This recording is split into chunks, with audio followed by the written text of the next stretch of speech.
in the car and look at what he put on his own social network, heading to Lower Manhattan. The courthouse seems so surreal, in his words. Wow, they are going to arrest me. Can't believe this is happening in America, according to the former president. Also, a source told CBS News that Trump is being charged with falsifying business records in the first degree, a felony. It could be as many as 30 or more counts. The indictment, a first of a current or former president in U.S. history, stems from this 2016 hush money payment to cover up an alleged affair with porn star Stormy Daniels. We should note Trump has denied any wrongdoing. He has vowed to fight these charges. He has been active, sending fundraising pitches this morning, active on his own social media site, denouncing the judge attacking him and his family. We are told that attorneys close to the former president say that he himself will plead not guilty when the charges are read in court. We should note CBS News has reporters inside that courtroom, also just outside that courtroom, so we will be able to give you a first-hand account of exactly what happens. No cameras inside, according to a judge's ruling just late last night. Want to talk about a number of things as we continue to watch this picture very closely, as we're expecting to see the president there. The uncharted political territory that we're in right now, Robert. This is a significant case, certainly the spectacle today that we are watching very closely. But the former president faces legal jeopardy on a number of fronts. He really does. And this is uncharted political territory, but it's not necessarily uncharted Trump territory. We talk about this unprecedented nature, but it actually has a precedent in Trump's own life. You go back 50 years, 5 decades, the Trump Organization in New York has been under investigation at various times. He has been a creature of New York, of the tabloids, of the business community, of the legal community, a Trump lawyer. I mean, that list is very long about all the people who have been a Trump lawyer over the past 50 years. And there are many lawyers right now working for Trump on that active grand jury investigation of his handling of classified material. And when you talk to Trump confidants, and they're being candid with you, they say the investigation of Trump's possible obstructive acts, about how he handled classified documents at Mar-A-Lago. Did he instruct aides to go dig into the files instead of giving them back to the National Archives? That is the case that has people on the edge of their seat, not what's happening in New York today. And what about that, the discussion that exists that this wasn't the best first case to bring against the former president? Well, it may not have been the quote-unquote best first case, but it is, in fact, the first case. So it's always the prosecutor who can get to the indictment first, as long as they have really done their homework. And we have to remember, it's not just a prosecutor. You have 23 grand jurors who hear evidence, and it is really their decision. It only takes 12 of them, but they decide if there is probable cause to go forward. Perhaps there are people who would have rather seen the Mar-a-Lago document case, the obstruction case, the January 6th case, the Georgia case, but you don't get to do what you'd rather. And this particular case has been built by prosecutors for years, under multiple district attorneys, with outside prosecutors of great reputation brought in to try and bring this case. And it's only now, after that hush money payment made in 2016, only now, what's in this indictment that we're about to see? Well, Jeff, I just wanted to add about the fact that this was called the zombie case, that within the office, that it would grow again and then fade again. And so that was its nickname.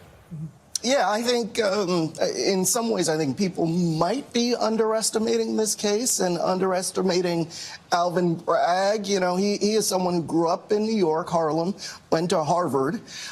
He was elected to this job in 2021, walked in the door in 2022, but he walked into a case that was sort of incomplete. It was somebody else's, another DA's work, essentially. So are you going to put your name on somebody else's case like that? No. So he slowed things down, as you know, and everybody at this table knows, got a lot of criticism here in New York, where really he was given a mandate to go after former President Trump when he was elected. And so he ran on that. Exactly. So there were a lot of people in New York who were saying, what are you doing? I thought you were going to bring this case. So he stepped back, brought in some new prosecutors, impaneled this new grand jury, as you know, and I think they've built a case here. You got these 30 counts that are sitting in this indictment. Everybody's wondering what they are. But you don't go after a target like this unless you've really checked your case and your evidence. And I suspect by running it through that grand jury and getting the indictment by impaneling that grand jury, you know, they seem to be confident in the case that they have. And we talked to him a couple of months ago, and he said, we'll do our talking in the courtroom, which is fascinating because we're going to hear from him today. This is Alvin Bragg. This is Alvin Bragg, and we interviewed him a couple of months ago, and you know, he was impervious to all of the speculation about what he was up to, and he would barely admit to his own name. But one thing he did say was that there's a lot of things happening behind the scenes, to your point. We're going to learn very shortly whether really there was anything happening behind the scenes. And he kept insisting that we'll do our talking in the courtroom. The challenge today for those of us watching it and analyzing it is what's happening in the world of the courtroom and what's happening in the world of circus. And for Alvin Bragg, his job is to deal with what happens in the world of the courtroom. But the world of circus still exists. And so how he manages both of those things, whether he ignores it entirely, whether he plays with it because it does affect what goes on in the courtroom, that's one of the fascinating things to watch today and going forward. Yeah, I think people also forget the Cohen case. And I'm sure when you read those documents, when that case came out, we were all looking through that document, and you saw individual A, right? And everybody was like, well, that has to be the president at the time. You know, and I think if you look back to that indictment of Cohen, and you piece that together with what Cohen and Lanny Davis are saying now, hey, one thing that we know is that the president advised, they say, Cohen to lie to Congress. You know, that's one thing that might also be in this indictment. And that was a federal case. And so the whole question for the district attorney in Manhattan was, do you take a federal case and then apply it to the level of New York prosecution? And one thing Alvin Bragg has done is try to go back to the beginning and bring Michael Cohen in again and again for new testimony. It was just a few months ago, Nora, I was sitting down for a cup of coffee in Washington with Mark Pomerantz, the prosecutor who resigned from this case because Alvin Bragg had decided at the time to not move forward with an indictment of Trump. But what has happened since I had that cup of coffee? Alvin Bragg keeps bringing back Michael Cohen. Sometimes I feel like Lanny Davis and Michael Cohen, Michael's lawyer, live outside of that courthouse. They're in front of it. Well, Mark Pomerantz was critical of Alvin Bragg. That's why he resigned, wrote a whole book about it, which some people may say may prejudice this case. But what was the heart of what Mark Pomerantz, as the prosecutor, spent so much time working on this? I mean, he compared Donald Trump to Gotti.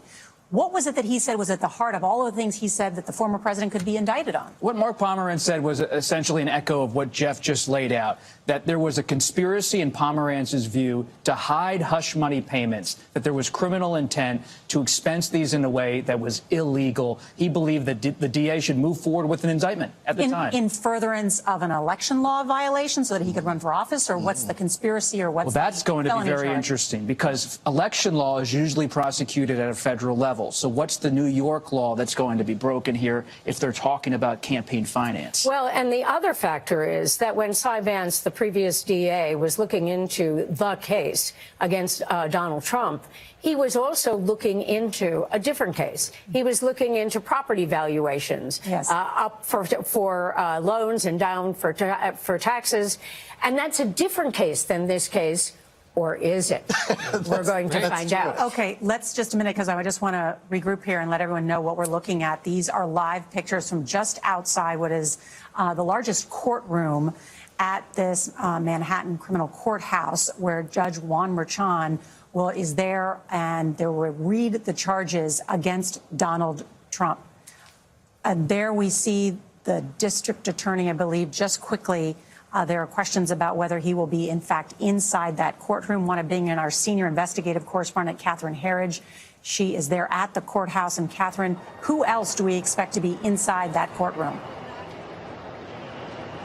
Well, Nora, good to be with you. We expect that courtroom on one of the upper levels in the courthouse behind me to be at capacity.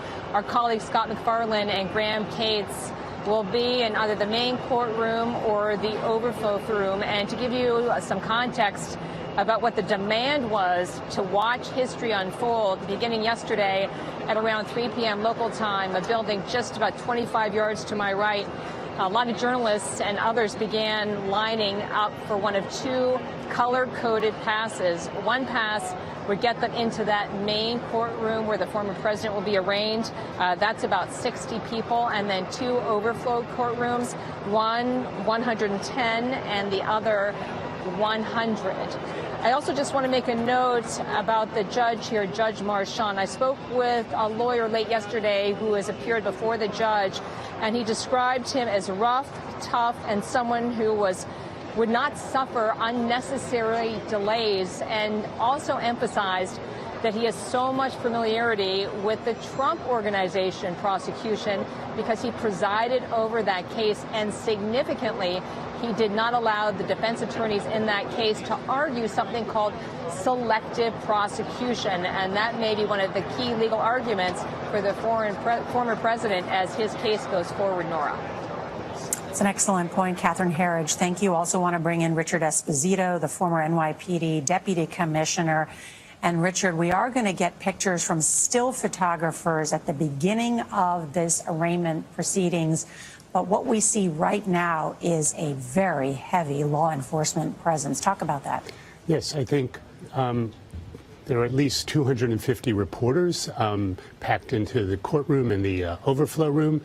In the courtroom itself, we're told at least 24 court officers. That's a very heavy presence. There's a source that says there'll be a court officer in every pew, and a source that says the Secret Service is keeping the seats closest to the aisle that the president would walk down empty, vacant for security reasons. So we're going to see a packed courtroom, a lot of blue and white shirts of security officers. There'll be senior court officials in the back of the room. Those are the ones with the white shirts. And you can see from the presence outside, and this was the courtroom Harvey Weinstein was tried in, it's already a significant presence right outside the court. And as you noted, the DA took that short walk that former President Trump's going to take from the elevator to the court in his case. And then we'll see how he's protected as he goes in. And Richard, I understand you've been reporting this morning about a new spate of email threats against the district attorney. What have you learned? What we learned this morning was from the folks who investigate cyber threats that they'd received another spate of these email threats against District Attorney Bragg, one of them saying there was a bomb, another one saying with a detonator. And it looked like the threats were coming through a Russian server. There's some suspicion that that could be mischief, hacking to cause trouble, but they still have to go through the server back to the internet provider and make sure it's not being masked and it's actually a domestic threat. Nothing has yielded anything that emergency service or bomb squads are concerned about, but they're going to run each of these down, Nora.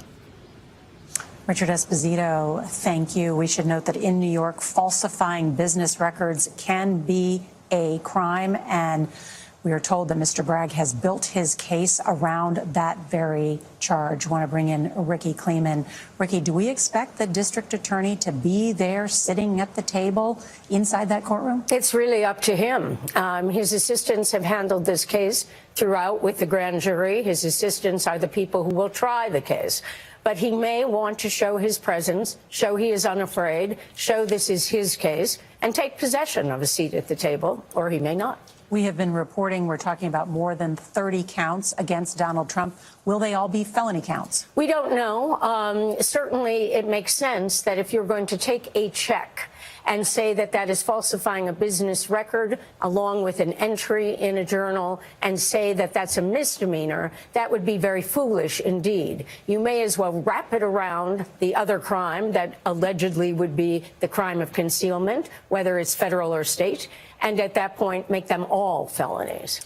On the grounds that this conduct essentially was intended to conceal another underlying crime. Correct.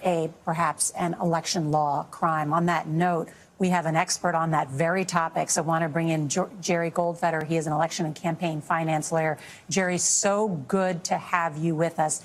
Answer that charge that has been made. Well, why is this illegal that Trump paid off someone he may have had an affair with? What's wrong with that? Well, if he's good to see you, if it's proven that he has conspired, perhaps with Cohn, perhaps with the National Enquirer people, to unlawfully promote his own election That's a violation of state election law. Normally, a federal candidate goes by federal election law, and the federal election law preempts, oversees, supersedes New York State and every state election law, except there are exceptions. So if, in fact, the indictment states that he conspired to promote his own election by unlawful means, by violating state election laws, Alvin Bragg is on solid ground. And what would that mean in terms of when this case goes to trial? It would mean that he has to, the district attorney needs to prove beyond a reasonable doubt, and the jury needs to accept the fact that, in fact, all these transactions, the hush money payments, were in furtherance of the presidential election. His defense is it has nothing to do with the election. It had to do with Melania, his family, God knows what. And the jury is going to have to adopt the district attorney's evidence, testamentary evidence and documentary evidence, beyond a reasonable doubt that, in fact, it was related to the election. Well, why else would have Donald Trump given money to Stormy Daniels? That's a good question, and we'll hear his defense. It's like when John Edwards was indicted a number of years ago for the very similar situation, and his defense was he was really trying to protect his family life, his reputation, having nothing to do with the campaign, and the jury in that case was not convinced by the prosecutor. So it's up to District Attorney Bragg to prove this case and for the jurors to adopt it, to accept that. It's just extraordinary to think about what has happened in the last many years that Donald Trump ran for president and was president of the United States, and all these legal cases that have come about since. And presumably that would go back to your point, Bob. Does the district attorney have any evidence that Donald Trump was thinking or trying to engage in this in the furtherance of getting around those campaign laws? Or does he have a witness beyond maybe Michael Cohen, maybe David Pecker, who says, we had a conversation specifically about this campaign piece of it, and that adds to, it's not just speculation, that you have somebody who was in the room when that conversation was happening and that Donald Trump was participating in that conversation. And while this has been widely reported, just to remind everybody, Robert, again, because you just interviewed Michael Cohen, who was sent to jail because of this, how the money was funneled to Michael Cohen, who then paid Stormy Daniels, to just remind everybody. So in 2016, Donald Trump's running for the presidency, and he wants to keep bad stories out of the news. And it's not illegal to have what's called a non-disclosure agreement. You can pay someone in this country to not speak about a certain issue if you do it above the level, on the level. But what happened here, according to Cohen's version of events, is that Donald Trump told him, when he was a candidate for the presidency, told his fixer, Michael Cohen, to take care, with David Pecker, working at the National Enquirer at the time, of this Stormy Daniels situation and potentially other allegations like Karen McDougal, women who have claimed to have had different kinds of encounters and affairs with Donald Trump. She was the Playboy model? Playboy model, Karen McDougal. And so you see what Cohen did is pay them, in Stormy Daniels' case, $130,000. But it was labeled as legal fees. And that labeling of legal fees is what's under scrutiny now by the district attorney of Manhattan. Instead of calling it a non-disclosure agreement and just saying it is what it is, it was labeled as legal fees. And that decision, alleged decision by Trump, implicates him in a possible conspiracy in the eyes of those investigating this case. Let's bring in Nicole Killian, who covers Congress for us. And Nicole, we have seen a number of Republicans in Congress and others who hold political office denouncing the district attorney, while not exactly defending Donald Trump. Break down that reaction for us. Yeah, exactly. I mean, what you've seen is a number of congressional Republicans really in lockstep here, whether you're looking at party loyalists like Marjorie Taylor Greene, who was there in New York protesting near the courthouse, saying that Donald Trump is innocent and that this is a weaponization of government. This is a line that we are hearing from some party leaders as well, such as Kevin McCarthy, the House Speaker, who has called this an abuse of power and who has said that the House will will hold the Manhattan DA to account. And you have 3 congressional committee chairs who have been trading letters back and forth with the district attorney, trying to get him to sit down for a transcribed interview. Where we really see the daylight here is more among Senate Republicans. For instance, Mitch McConnell, still suffering from a fall. He's been out of Congress for a couple of weeks now. Have not heard much reaction from him. Also, when you look at some of these 2024 candidates, while many have backed the former president, for instance, we know Governor Ron DeSantis may potentially launch a presidential bid for 2024. He has aligned himself with the former president on this, as have other presidential hopefuls. But you have people like Asa Hutchinson, the former governor of Arkansas, who just announced a couple of days ago, one of the first to come out and say that the former president should withdraw from this race. In fact, he told me a couple of weeks ago that he thinks the former president has disqualified himself by the way in which he handled himself during January 6th, and that in his view, this is just a distraction and a sideshow that the party doesn't need right now. Yeah, Asa Hutchinson, the former Arkansas governor, departing from some of his Republican colleagues and drawing a line in the sand about whether Trump should continue this race. It's an intriguing political moment because, with respect to the former governor of Arkansas, not someone with a high national profile, but it's someone with his stature who's deciding that this is a moment to get into the Republican presidential race. But you don't see Virginia Governor Glenn Youngkin or Florida Governor Ron DeSantis suddenly announcing their campaigns because they know that Trump is now consolidating a lot of support. Yes, he has a new challenger in Asa Hutchinson, but that's about it at this point. What's also interesting, based on what we just heard from Nicole, is that the Republican Party, while publicly seem to be rallying around Trump, I don't see many other House Republicans there, Senate Republicans. Where are they? Marjorie Taylor Greene, the Georgia Congresswoman, is there. Meaning it's a handful of people. It's a handful of people. It's Marjorie Taylor Greene's a congresswoman who appeared with the white nationalists at an event a few years ago. Nick Fuentes, that's who she is. She has a high national profile. George Santos, most New Yorkers and people nationally, we don't need to go there, but we know he's controversial. Admitted liar. Admitted liar. And so that's who's showing up. Where are the other senators and House members?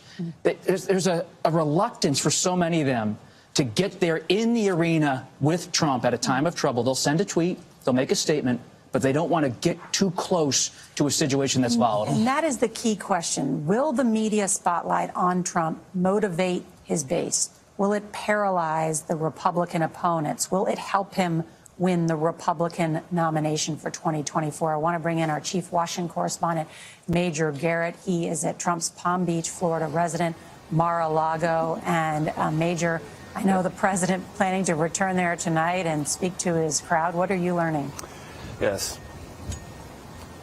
So, Nora, it's a New York story right now, but it's going to be a primetime Mar-a-Lago story this evening. The president will return to Mar-a-Lago and this evening give some remarks, probably in response to what Alvin Bragg, the district attorney in Manhattan, tells reporters and the nation about the indictment, its relationship to the law, and the facts. But here's something we already know. Former President of the United States wants to monetize this moment. He's been trying to monetize it for weeks, but he's really trying to monetize it this very moment, because if you, like many reporters and many Americans, get emails from the Trump campaign, you just got an email that said mugshot, new item. It's not the mugshot. It's just a Photoshop. It's, in every classical sense, a head fake. It's a picture of the president. It's not the mugshot. Mugshot's not going to be taken. It doesn't exist. But you can get that fake mugshot on a T-shirt if you send in, and here's the clever number, 47. Let's do the math. 45th president, Joe Biden 46th. 47. There we go. So in this moment when, at the panel and throughout this entire judicial process, there's meticulous care about whether there will or won't be a mugshot, no, it doesn't really matter. In the Trump world and the monetization moment, it exists, if only for the purposes of raising campaign donations. And Major, to do some drilling down on that, for people who think that they're sending in that $47 to help Donald Trump run for president, how much of that money is being spent on the campaign and how much of it is being spent on his legal defenses? So the campaign is the one sending out this email. It's not from one of his super PACs. It's the Joint Committee for Donald Trump for President. So it is a campaign solicitation. And the campaign, because the Republican National Committee will no longer pay Donald Trump's legal bills, will have to pay that. So you can further the campaign interest, the political interest of the former president, or you can help him out on the legal side. Either way, whatever the campaign decides to do with that money, it's up to the campaign, but it is clearly for the president's campaign in 2024, for the first Republican nomination, and if he secures it, the presidency of the United States. So he can use it for legal fees? Indeed. Look, campaigns have legal fees, and it would be up to the campaign to decide if this is the allocation that it wants to make in order to do that. And there are plenty of documents that show that the Trump campaign has allocated funds for legal expenses. This particular case, at this particular moment, we'll have to wait for the filings on that, but it is permissible. And Major, what about what we're expecting to see tonight when Donald Trump returns to Mar-A-Lago? So Mar-a-Lago is the place where he is safest. He is very revered. It is a private club, so a good number of the crowd tonight, we're estimating or getting estimates, 500 to 700 will be club members, and therefore fans and paying customers of Mar-a-Lago. There'll also be invited guests. Some members of Congress who have long been in the trenches with former President Trump may be here. And the length of the remarks, we don't know yet. And whatever they are now, and there's a sense we've gotten that they have some prepared remarks, but they are going to deal, at least in part, with what the district attorney in Manhattan says when he talks to reporters later this afternoon.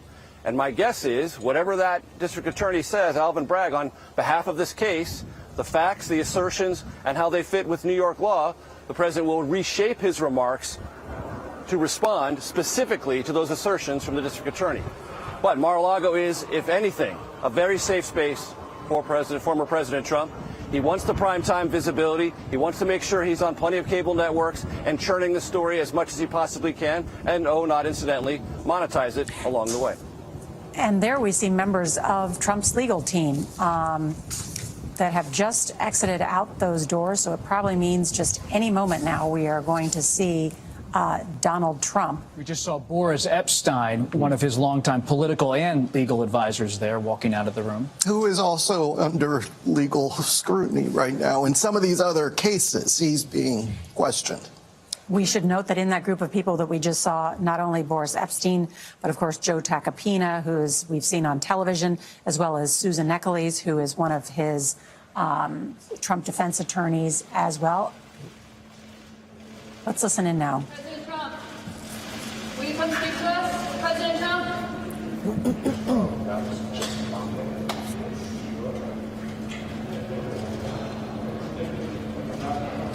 That was a sober-looking President Trump. No handcuffs that we saw, walking with his arms. I wonder if he made a decision, even though a member of his team said that he may speak to the cameras there, if he decided this was not a shot or a piece of sound he wanted to be remembered for. Or maybe his legal team suggested that it's not the appropriate time. Yeah. And he's a former television producer. But at the end of the day, go back to what we heard right when this indictment came down. He didn't like it. He was stunned by it. He didn't think Bragg was going to move forward. He doesn't want to be arrested. He doesn't want to be arraigned. Yes, he's going to use it for his political campaign. But personally, this is not a moment he has welcomed, based on our reporting. I wonder if Scott Frederickson is still with us, who is a former federal prosecutor who has focused on white-collar criminal defense. And Scott, you see the president's face there. And as you know, this can be a sobering moment when you're under arrest and you've been fingerprinted and read your rights. Well, that's exactly right. The fact is, for legal purposes, an arraignment is simply a start of proceedings. It really has little consequences other than we get to see the charges today. But there is an emotional impact, in my experience as a prosecutor and defense counsel, that is rather stunning. It's the first time for most people when they're exposed to our criminal justice system. They realize they're in custody. They're with law enforcement. They are not free to move. They see bars. They see a holding cell. They see locked doors. They realize their freedom is no longer theirs. So for most individuals, this experience is embarrassing, humiliating, and somewhat frightening. They see the future they might have. He's technically under arrest right now? Mm-hmm. That's correct. I have seen, to echo Scott's comments, that when I have brought people, particularly white-collar people, into being processed, that even the most arrogant, even the most boisterous, suddenly become very, very quiet. Mm-hmm. It is sobering as your word. That really is the right word. It really dawns on you that your life will never be the same. Yeah, go ahead. Go ahead.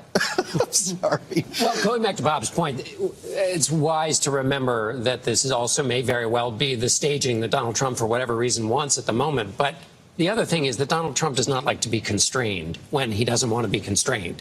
And if this is a moment of constraint, that would be uncomfortable if that, in fact, is what we're seeing and not a staged determination on his part. I want to bring back in Richard Esposito, because, Richard, you can talk about what's just happened in the past 20 minutes. It's a very sobering 20 minutes. You walk into an office with district attorney's office investigators and prosecutors. They inform you you're under arrest.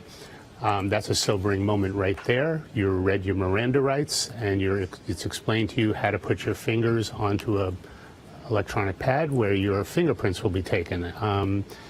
It's a moment when people often say you look over your shoulder and look at the things you might not ever see again, whether it's a taxi passing or someone you used to know, because for many defendants, this is the start of a long stay in jail. We should just note what you just saw were the still photographers who were allowed inside the courtroom to take a picture at the beginning of these proceedings. Those will be published shortly.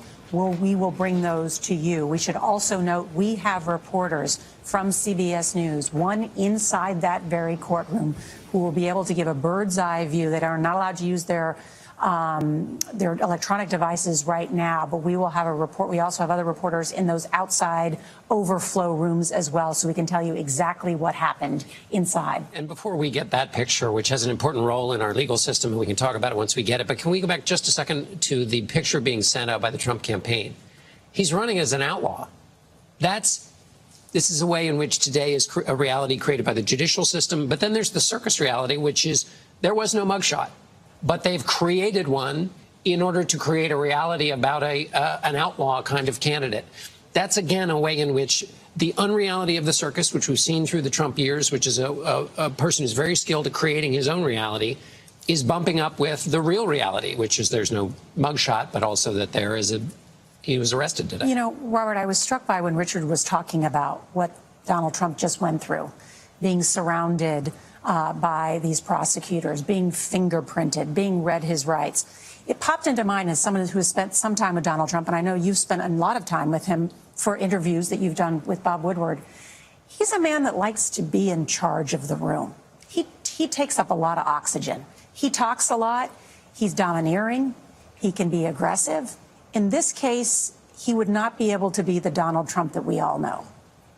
The first time I met Donald Trump back in 2011, went up to Trump Tower, and you go to that 26th floor office, what's on the wall? Pictures of himself on magazine covers, pictures of himself with celebrities. Yeah. This is someone who for his entire life has studied the image of Donald Trump, cultivated the image of Donald Trump. You think about him in interviews. I've always said it's best to interview Trump over the phone, because in person there's always the character of Trump, the presentation of Trump.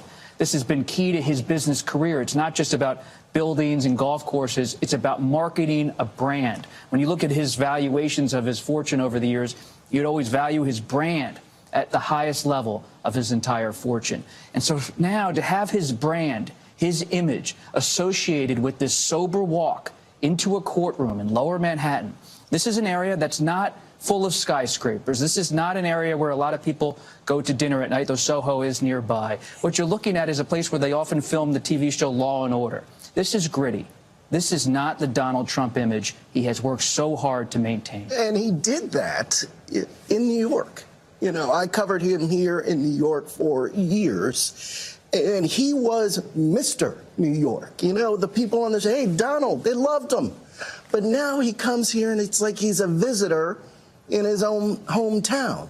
He doesn't hang around too long. He gets back to Florida, where now he feels more comfortable. But here is where he became who he is, in part because of that branding of buildings and his reputation, his TV shows, but also because he is someone from Queens. He grew up with this chip on his shoulder, always wanted to fit in with the wealthiest of Manhattan's wealthy.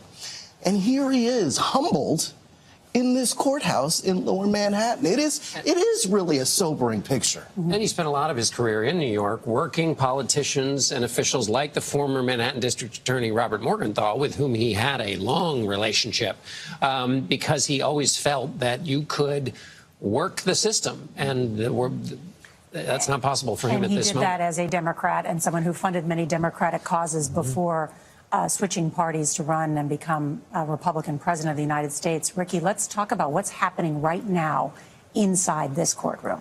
Well, I can assume that inside the courtroom that it will get called to order, or has been called to order by the court clerk. People will rise for the judge to come in. The judge will then make an order to unseal the indictment. At that point, the defendant will be able to see it, his lawyers will be able to see it, and hopefully soon we will be able to see it. There may be proceedings after that time in terms of any conditions that the judge may want or the DA may want in terms of his release. He will be released. He does not have to post any bail. The doors are open again. We're watching this very closely as a number of different officials are led inside or out of these courtrooms with heavy law enforcement present. Let's bring in Jerry Goldfeder, who is an election and campaign finance lawyer. And Jerry, what's been happening inside that courtroom right now? Well, they're getting ready for the judge to take the bench and to begin proceedings. And let's not make any mistake about it. This judge is a very serious lawman. He will control this courtroom. He will make certain that everything goes according to protocol in a very serious, somber, sober way. So whatever kinds of drama we have outside the building or even in the corridors are not going to occur in this courtroom. And I think that's the reason why the judge made the determination not to have cameras in the courtroom. I think the procedure is going to go just by the book according to the judge's wishes. We are just getting the first picture in from inside that courtroom with Donald Trump surrounded by his new legal team, as well as some of his previous legal counsel there, and facing these particular charges. We should talk about Judge Juan, who has previously presided over the convictions and guilty plea just last year of 2 Trump Organization companies and their former chief financial officer, Alan Weisselberg. He's also overseeing the criminal proceedings involving Steve Bannon. He has been a justice in Manhattan State Supreme Court for 14 years, and he's been described as someone who is pretty straightforward and tough. One question is whether he will impose a gag order today. The difficulty, Nora, about the gag order is this. How do you enforce it? You have someone who is running for the office of president in the United States.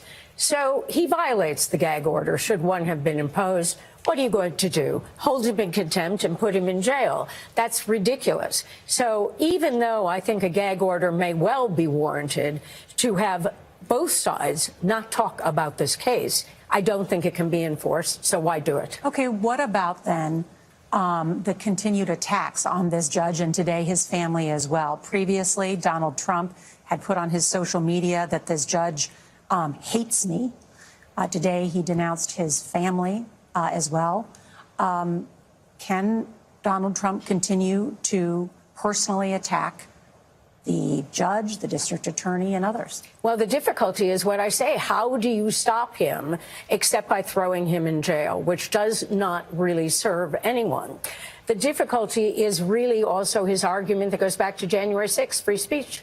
Well, I want to bring in Jerry Goldfeder one more time because, Jerry, we already know Donald Trump wants this judge to recuse himself. He wants the trial moved to Staten Island.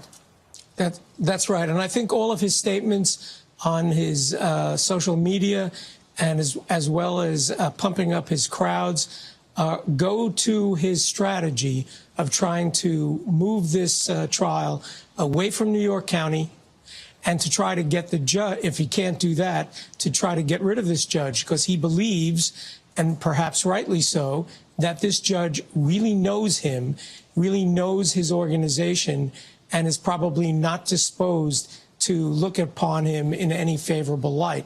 So I think that is his strategy at this point. I don't think it's going to work.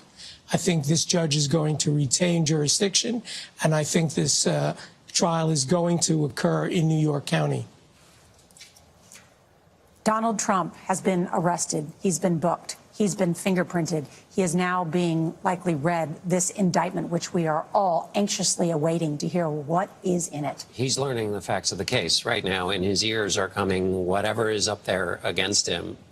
Ricky, I want to ask you a question, which is, as one of his lawyers, is the advice likely to be, hey, stop attacking the judge, because the judge may hold your future in some of his rulings. I mean, it may make your future easier or harder depending on how he rules. So isn't it always better not to attack the judge? Of course, it's better not to attack the judge. And of course, if I were his lawyer, and I'm sure that when you have lawyers who have real quality, the addition of Todd Blanche is a wonderful addition. They are telling him to just stop. They are telling him that anything he says could be used against him in a court of law. You do not want your client talking, let alone threatening. I do think that it really is true what Jerry says, that this is a strategy to try to get the judge to recuse himself. I also agree it's not going to work. So what you do is you've gotten under the skin of a judge, but a judge like this, with his reputation, is going to push it aside, and he is going to rule fairly in the courtroom. But does it serve you in the end? You don't want that subconscious going to say that this is someone who is threatening me, let alone my family.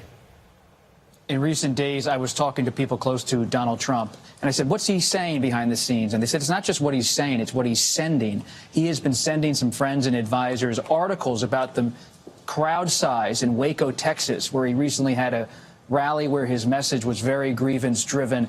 And that is a sign to me as a reporter that what's coming is political war. If you're the judge in this case or the prosecutor, you may want this to unfold in a certain way, abiding by certain norms, but you are in a norm-free zone when you deal with former President Donald Trump. He is on the march, on the campaign trail, trying to run for the Republican nomination, and he has shown in every instance of his recent life that he will shatter a norm at a moment's notice if he believes it'll get him ahead. Well, he tried to shatter norms by inciting a mob on the Capitol of the United States, the January 6th insurrection. He now faces legal jeopardy because of that. And those that ended up storming the Capitol have also met the long arm of the law, with more than 1,000 charged and many of them in jail for what they did.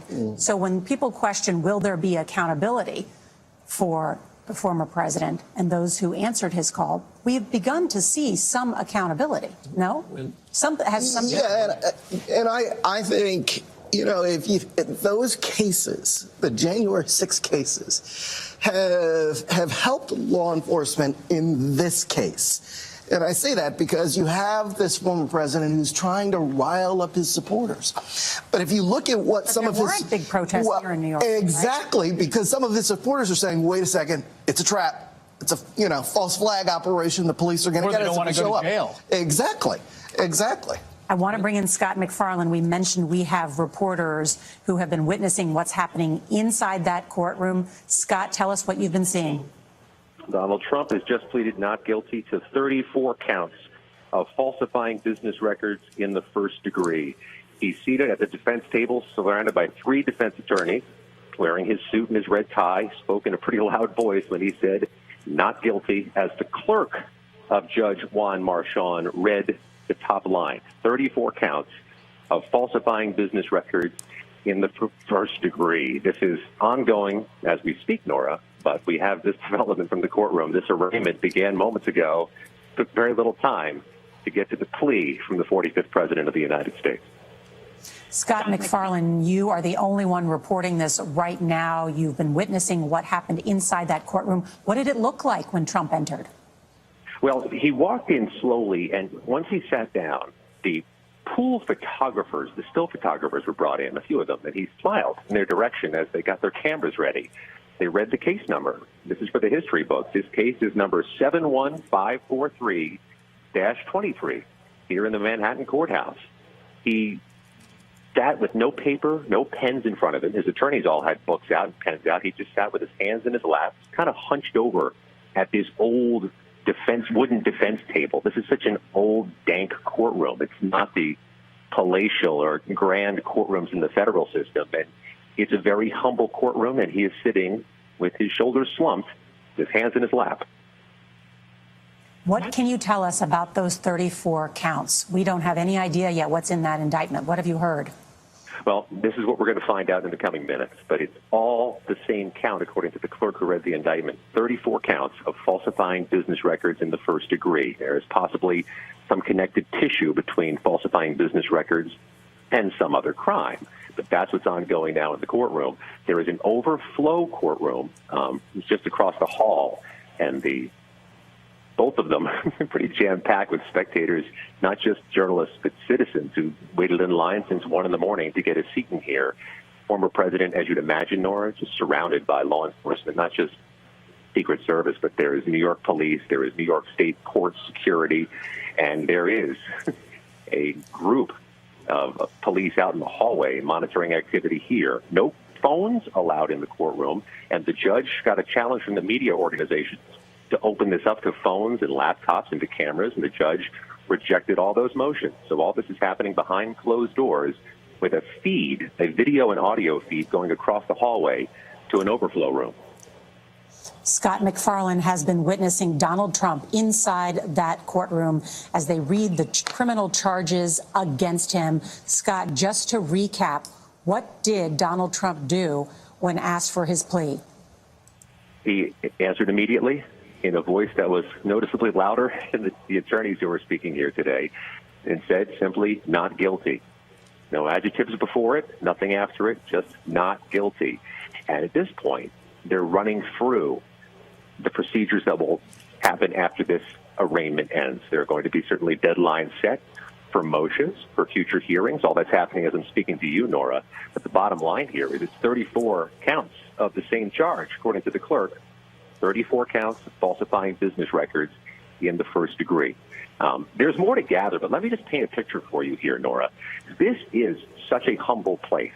The 15th floor of this courthouse in Manhattan looks like an old middle school hallway.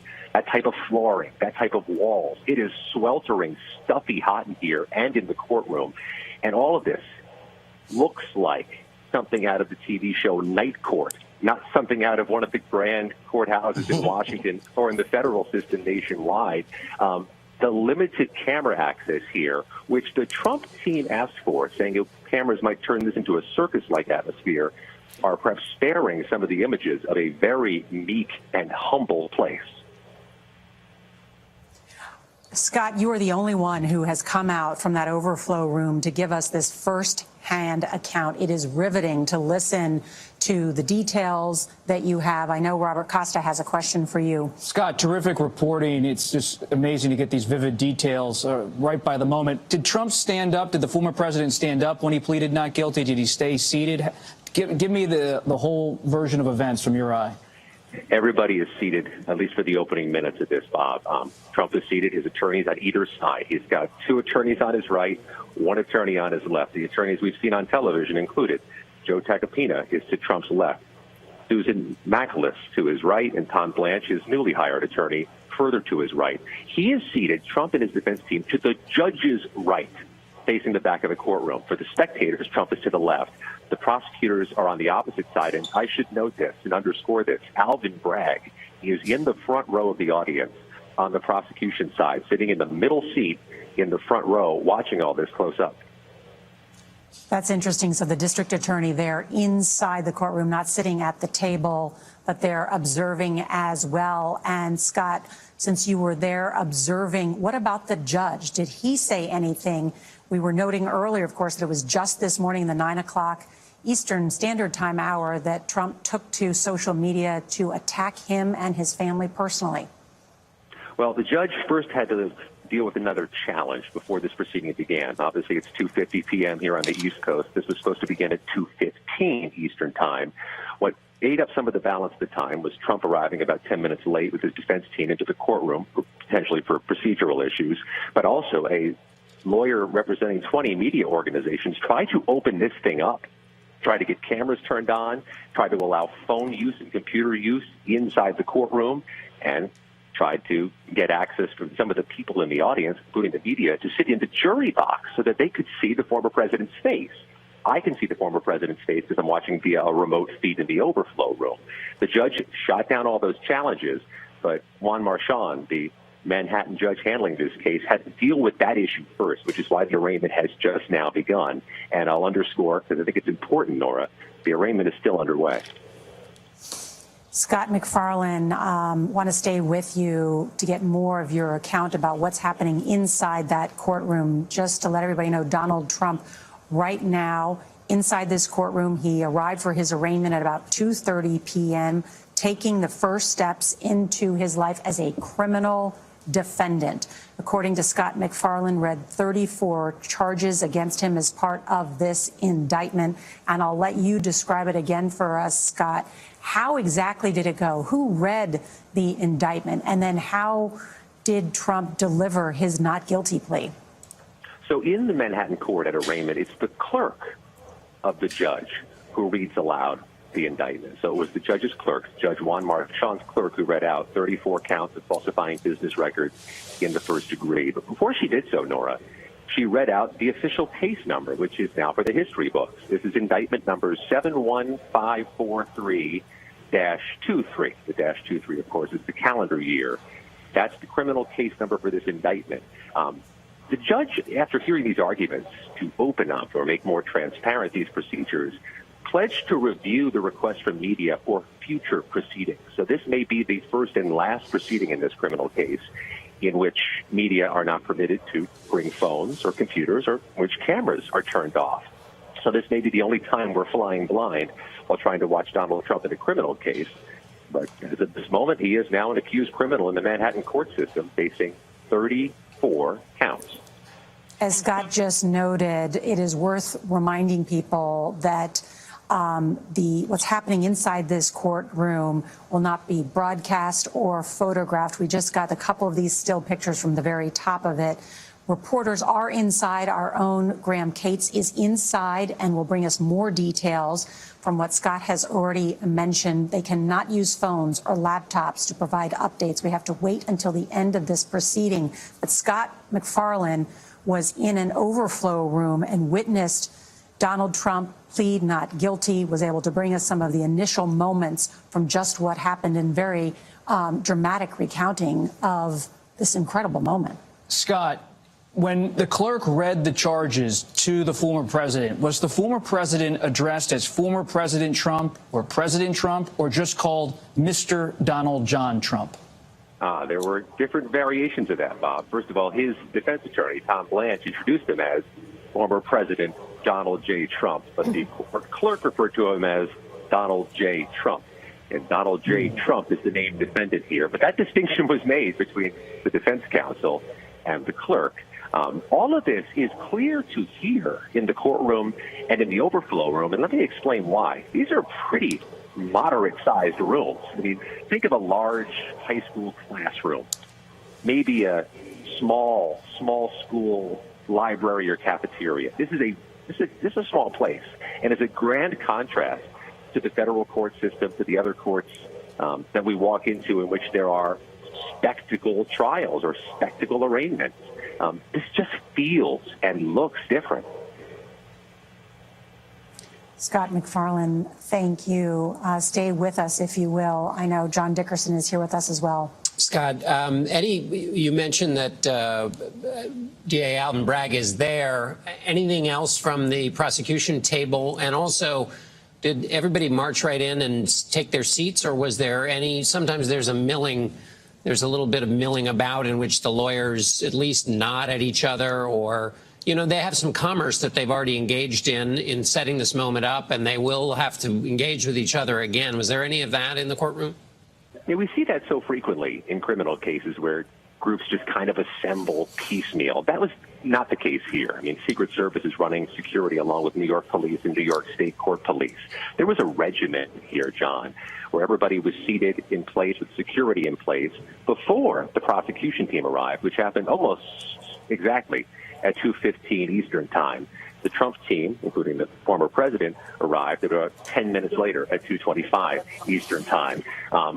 So once the defendant was seated and once the defense team was seated, the judge entered moments later with the clerk, announced the initiation of this proceeding. But there was a small and micro proceeding before it, that matter of dealing with the media request for access. Once the judge disposed of that with no comment from the prosecutors or the defense attorneys, they moved on to begin this historic indictment. I got some new reporting just in from our investigative producer, Pat Milton, noting that these charges are all Class E felonies. And to note, felonies carry prison time, misdemeanors do not. Ricky, we've been talking about this. What do you think the significance is that the district attorney's office, Bragg's office, bumped up all these charges to these Class E felonies, which I understand are the lowest class of felonies in New York State Penal Code? Correct. From a misdemeanor punishment of a year to a Class E felony with a punishment of 4 years. The ultimate punishment is today fairly irrelevant, except for the fact that it carries more time. Because what we're dealing with here is the question of what are these charges? So it seems to me we still haven't seen the indictment, that if you're dealing with one business record that they say was falsified, that it becomes one count, and then one check becomes one count. The one thing we have learned, I think, from Scott's reporting is that this all concerns the activities involving allegedly Donald Trump with Michael Cohen, David Pecker with the National Enquirer, and Stormy Daniels, and not other charges. I think that's a big revelation, if I heard it correctly. Scott, is that correct? Yeah, although I'll have to admit and acknowledge that we interjected into the airwaves here by bolting out of this hearing before it was complete. There's clearly going to be a connective tissue between these charges and potentially some other misconduct or allegation. And our team in the courtroom still is going to bring that out to us in the coming minutes. But we know the top line here. The top line is 34 counts. And the news of the hour is Donald Trump pleaded not guilty. Scott, thank you. I want to bring in Jerry Goldfeder, who's been listening along and is an election and campaign finance lawyer. And Jerry, your reaction to what we've just heard. Well, it sounds like the campaign finance violations enabled Alvin Bragg to bump up the false business records charge to a felony. We haven't seen the indictment just yet, but that's what it sounds like. And I'm curious to ask Scott whether or not the judge has made set any deadlines for motion to dismiss the indictment, motion to change venue, and that kind of thing. I'm glad you asked, because it allows me to say that this proceeding is still underway. That is likely the order of business underway, if not now, quite soon. And also, what we have from our reporting at this point is a floor, not necessarily a ceiling. We know there are 34 charges or 34 counts of falsifying business records. It does not mean that this proceeding is over, and the rest of our CBS News team could be reporting out more allegations against the former president, potentially more charges. I just don't want to close the door on there being more added as this day goes along. It's an excellent point. Scott, are you allowed to, I know you just left that overflow room to bring us this breaking news, are you allowed to go back in? I'm going to make it happen, Nora. Pressure's on. All right, Scott. Well, why don't we are hanging on every detail that you have been reporting. So why don't you head back inside so that we can answer some of those questions, because we've got a multitude of questions about what comes next. We should also note that in addition to other reporters, our own CBS News' Graham Cates is inside the courtroom with the district attorney, with Donald Trump, with his legal team, and is taking copious and meticulous notes that he will bring to us once that proceeding is over, so we can answer some of the questions that we have, and certainly those that are watching have, about what is next, dates ahead, the specifics of the indictment that we don't yet know. I can give you some factors, Nora, about the procedure. The district attorney's office, now by law, must turn over all discovery within 15 days. And what that means is grand jury's witness statements, any statement a witness made, any investigation, any physical evidence must be turned over. So the DA's office had to be ready at the time of the indictment to be able to turn that over. Then, as a result of the defense receiving all of this material, they will then usually have 30 to 45 days in order to be able to respond to that, and they could ask for an extension. When we get to time for motion hearings, because we've heard a lot of noise from the defense team already about filing motions to dismiss, they may be filed within a few months, but they may not be heard for a while. We are at the beginning of a long process. And Robert, we were talking about this. This is just the initial step in what will be a very long process for the president, the legal team, and the district attorney's office. And the district attorney, Alvin Bragg, is scheduled after this arraignment is over to appear before reporters. And there is a legal battle that is now ongoing in its early phase. And there's also a public battle to win over public opinion about how people perceive this case. And it's a test for Alvin Bragg. The country doesn't know him. They are now going to very much get to know him. So his introduction of his case, his argument, his evidence will be crucial in the coming hour. And as Ricky talks about the timeline, I started to think about there's the Georgia case in Donald Trump's efforts to try to get in the way of the election that's going on in Georgia, and then, of course, the special counsel's work. So there are a lot of other legal developments that may gallop ahead of this because a lot of people think those cases on their face are stronger and have more of him at the center of the stage. You know, his lawyer in the documents case now has been asked by a judge to testify, piercing the attorney-client privilege with the crime fraud exception, so that he now has to talk about conversations he had with Donald Trump about whether Donald Trump asked him to obstruct justice with respect to those documents. That is serious stuff, which, given the timeline you're talking about, may gallop ahead of all of this. And in New York, we have to remember, if we just look at Alan Weisselberg and the Trump Organization, you went from July of 21 to November of 22. So we're really talking perhaps a year and a half. Go ahead, Jeff. Aren't we assuming that the former president, he considers himself a fighter, we're assuming that he's going to want to fight this? Perhaps there is another way for them to handle this case, given the other cases that are sitting out there that could potentially lead to more legal jeopardy. You're talking about a plea deal. Yeah. It'll never happen. Why? Why? Because it's Donald Trump. He would never, under any circumstance. But if you were representing him, would you advise him to, hey, let's make this go away? Well, it's not going to go away because he's running for public office. And so he does not want to have a conviction behind him. And in addition, he keeps saying that he has done nothing wrong. I cannot imagine in my wildest dreams that Donald Trump would offer a plea of guilty to this case or any other case. Just throwing that out there. Well, it definitely got me up there. Well, it is noteworthy, the irony, and I think you can use that word in this case, of someone who tried to carry out a hush money payment to make this all go away, and now it's turned into the first ever. And people who really know Trump say it's that element of this case that really unsettles him, whether it was Access Hollywood and that whole experience in October 2016, or Stormy Daniels and how this has played out over the last 5 or so years. Trump has tried to keep his personal life, in certain aspects of it, contained in various ways over the course of his life. And he doesn't love when this stuff comes to the fore, even though he is defiant legally and politically right now. Just look at what we're seeing right now on screen. Look at Trump's face. Look at his body language. I'm just a reporter, but it tells you something sometimes just to see how someone's handling the moment. And that goes back to what we were talking about earlier. For some portion of the country, they will think no one is above the law, no matter how grand you are, how many buildings have your name in front of them.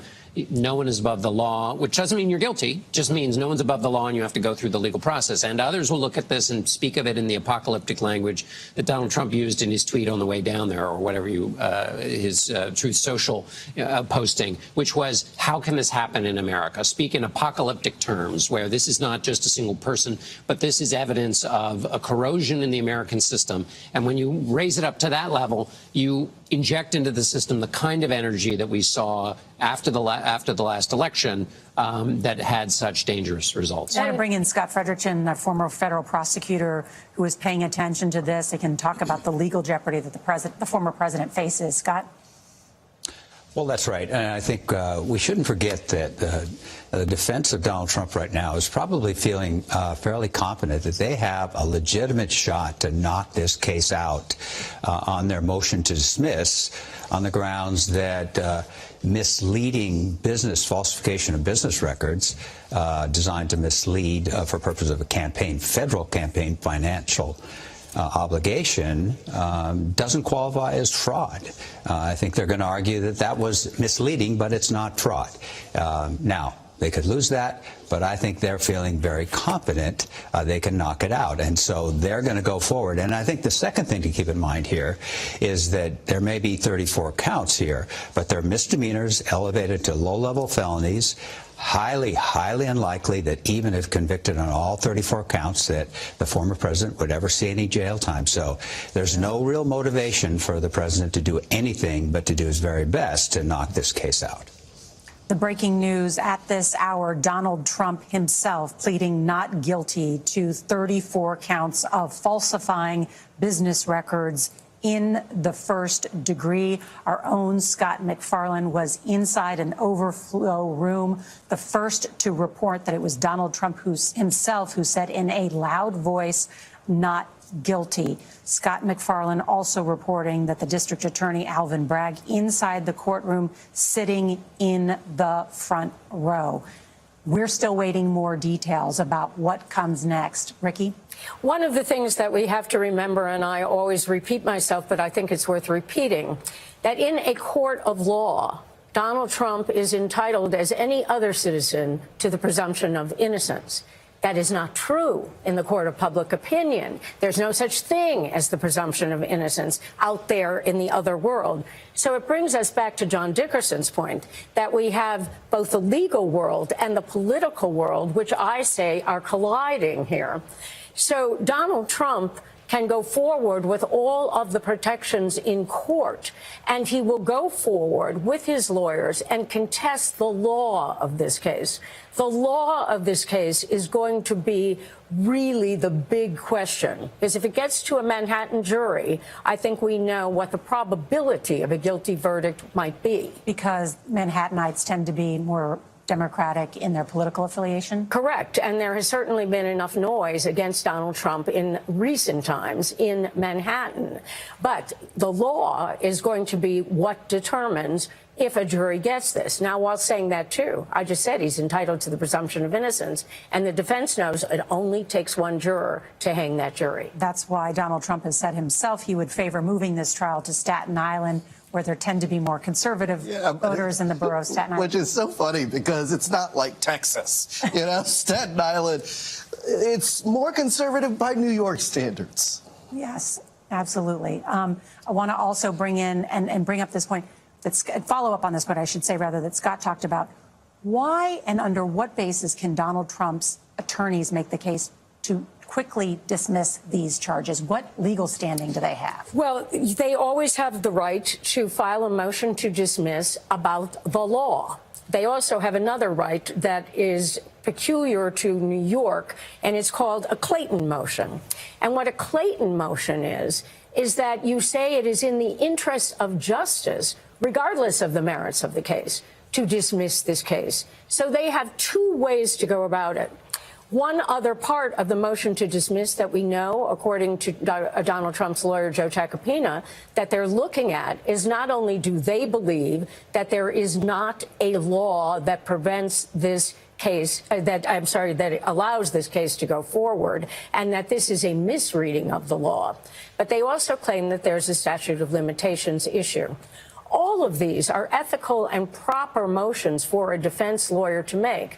Whether or not they're going to be granted is way down the road. And if they're not, it's going to a trial. Because, Jeff, I know you were provoking, but there is never going to be a plea. And just to build on Ricky's points, when I was talking in the last 24 hours to Trump's attorneys, they say they're going to make a case in the dismissal motion that Trump is being selectively prosecuted in this case, that because he's a former president, a Republican, that he is being prosecuted for that reason. So that is going to be at least part of the argument they are making as they try to dismiss this relatively quickly in the coming weeks. Just want to note now, Donald Trump has been inside that courtroom for about 40 minutes now. He entered at about 2:30 Eastern time. According to our own Scott McFarland, who witnessed the proceedings inside from an overflow room, the Manhattan prosecutors accused Donald Trump of trying to cover up a potential sex scandal during the 2016 presidential campaign with hush money payments. They were bumped up, these charges, to Class E felonies, meaning that this conduct essentially was intended to conceal another underlying crime. This now opens Trump up to not only be the first president or former president indicted, but now to face criminal charges. We are awaiting many more details from what's happening inside this courtroom, as no doubt his attorneys are trying to move to dismiss this case. Dates set, more particular specifics about the indictment that we still don't know. All we know, according to Scott McFarland, was that it was Donald Trump himself who said in a loud voice, not guilty. And as Ricky so eloquently explained, this is going to take a lot of time. We're looking at weeks and months ahead. And politically, John, I'm so curious how this is going to play out as you have an ongoing Republican presidential race. What's coming up this summer? Debates, primary debates. Then you're going to have major election nights next year in 2024. And so you're going to have an ongoing potential trial while someone runs for the presidency of the United States and could even be convicted of a crime down the line and serve in the American presidency. And not just in this case. The E. Jean Carroll case is, I think, being heard next week, where Joe Tacopino is defending him against a charge of rape. A civil case. Then there is the January 6th case. There is the documents, the classified documents found at Mar-A-Lago, the Georgia case. What's the timeline on those other cases? Well, I thought the Georgia case, the judge who ruled about whether the information could be released to the public said, I don't want to do that until there is an indictment, because there were indictments that were expected to come as a result of that. But of course, there was a special grand jury that met, and then they had to impanel another regular grand jury. So, but they haven't done that yet in Georgia. Fani Willis has not made a decision on whether she's going to convene a regular grand jury to issue criminal indictments in Georgia. Here's the one clue we have about the special counsel. What is he doing? Actions always speak. He keeps compelling everyone at the highest level to testify as soon as possible. This special counsel, Jack Smith, keeps going before the judge and says, I don't care about the privilege argument. Bring him in. We need this testimony. That's a sign he wants to move quickly. And in that special counsel's case, what were the new developments just this morning happening in Washington? In the January 6th investigation led by the special counsel and the prosecution keeps gaining ground in terms of bringing in people like Mark Meadows, the former White House chief of staff, John Ratcliffe, the former director of national intelligence, Robert O'Brien, the former national security advisor. Those are not just political advisors. You have the special counsel looking at the national security apparatus and getting a judge to agree with the special counsel's position as they move toward possible prosecution, that we need to hear from these people as soon as possible. I want to go now to Scott McFarland, who witnessed the first part of this hearing that Donald Trump inside this courtroom, where criminal charges were read against him. Scott, recap what you saw inside. Let's underscore the significance of the fact that a former president of the United States now has an official case number in the criminal court system. He is case number 71543-23, according to the Manhattan court system. That's his indictment number. The clerk of the judge, Judge Juan, read out this indictment, that it was 34 counts of falsifying business records in the first degree. Immediately, Donald Trump was asked how he pleads to that charge. Now, as is past practice in this courthouse, a defense attorney could do that, or the defendant could do that. Donald Trump chose to do that, said not guilty. This proceeding has so much more to unfold still. There are going to be some references we expect to whatever connection the falsified business records might have to other alleged misconduct by the former president. There may be a request for a gag order in this case. And I'll note, it's been nearly an hour now. Donald Trump's been in that courtroom. We'll find out likely soon whether such a motion was made. They're also going to have to get some scheduling matters taken care of. When does this happen next? When does Donald Trump return here, if he has to return for a next proceeding in this case? But a lot of what started off this set of proceedings today, back and forth between an attorney for 20 media organizations and the judge about opening this thing up to cameras, to cell phones in the courtroom, to laptops in the courtroom, to moving media members to different spots in the courtroom so they get a better look at Donald Trump's face. All of those requests were rejected for now. But Nora, the judge in this case here in Manhattan, says he might revisit those rulings the next time they convene in this criminal case. How did Donald Trump appear to you?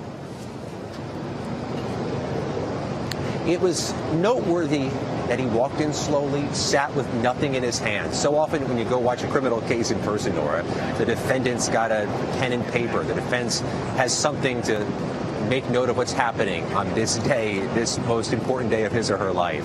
Donald Trump had nothing in his hands. They were folded in his lap. He was kind of slumped over at the low-level desk. There was a red velvet rope, kind of like you'd see at a museum to keep you away from the fine arts and the fine exhibits, that separated the defense table and prosecution's table from the audience, from those in the gallery. But I got to tell you, it was a really relatively small courtroom, big by the standards of the Manhattan courthouse, but small in general. I counted about 20 or 30 people as spectators in that room. There was an adjacent overflow room with another 10 or 20 of us, and we were a little more liberated to leave the courtroom before the proceedings ended.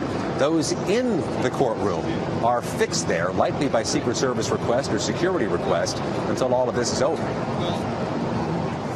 When you talked about that red velvet rope, it reminded me of the most recent pictures of Donald Trump at his own club in Mar-A-Lago, where he sits in the middle of the dining room and ropes himself off from other members of his own club while he's having dinner on a Saturday night in an unusual sort of circumstance.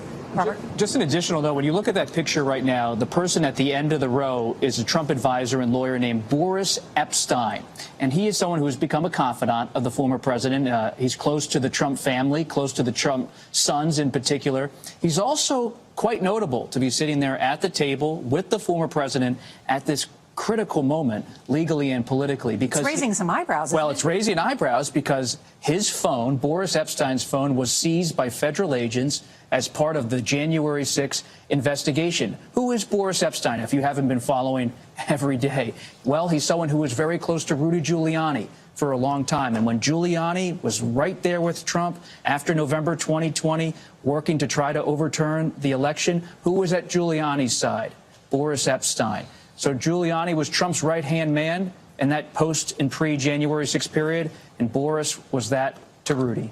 I understand that Epshteyn is also represented by Todd Blanche, who is now part of this. And part of how Todd Blanche, we're told, was brought into the legal team is because he's friendly with Boris Epshteyn, friendly and representing him. And Boris actually also goes back to the Russia investigation, which is where we first met him, is in connection with the Russia investigation. He was also under scrutiny, not accused of anything officially, wasn't facing any charges, but he was sort of in that orbit that people investigating were looking at. I want to bring in our senior investigative correspondent, Catherine Herridge, who has been talking to her sources. Catherine. Thank you, Nora. Heading into the arraignment this week, one of the Trump attorneys, James Trusty, who's representing the former president in the classified documents case, he told CBS News that the legal team anticipated that there may be what they described as a fatal flaw in the charges that would be brought today. And they were focused on what we've heard Nikki talk about and others, this intent to defraud. Trusty made the point to CBS News that intent to defraud must show more than just an intent to deceive. It must also show that there was an intent to deny an individual or individuals of properties or financial assets. And they think that will be a very stiff climb in this case.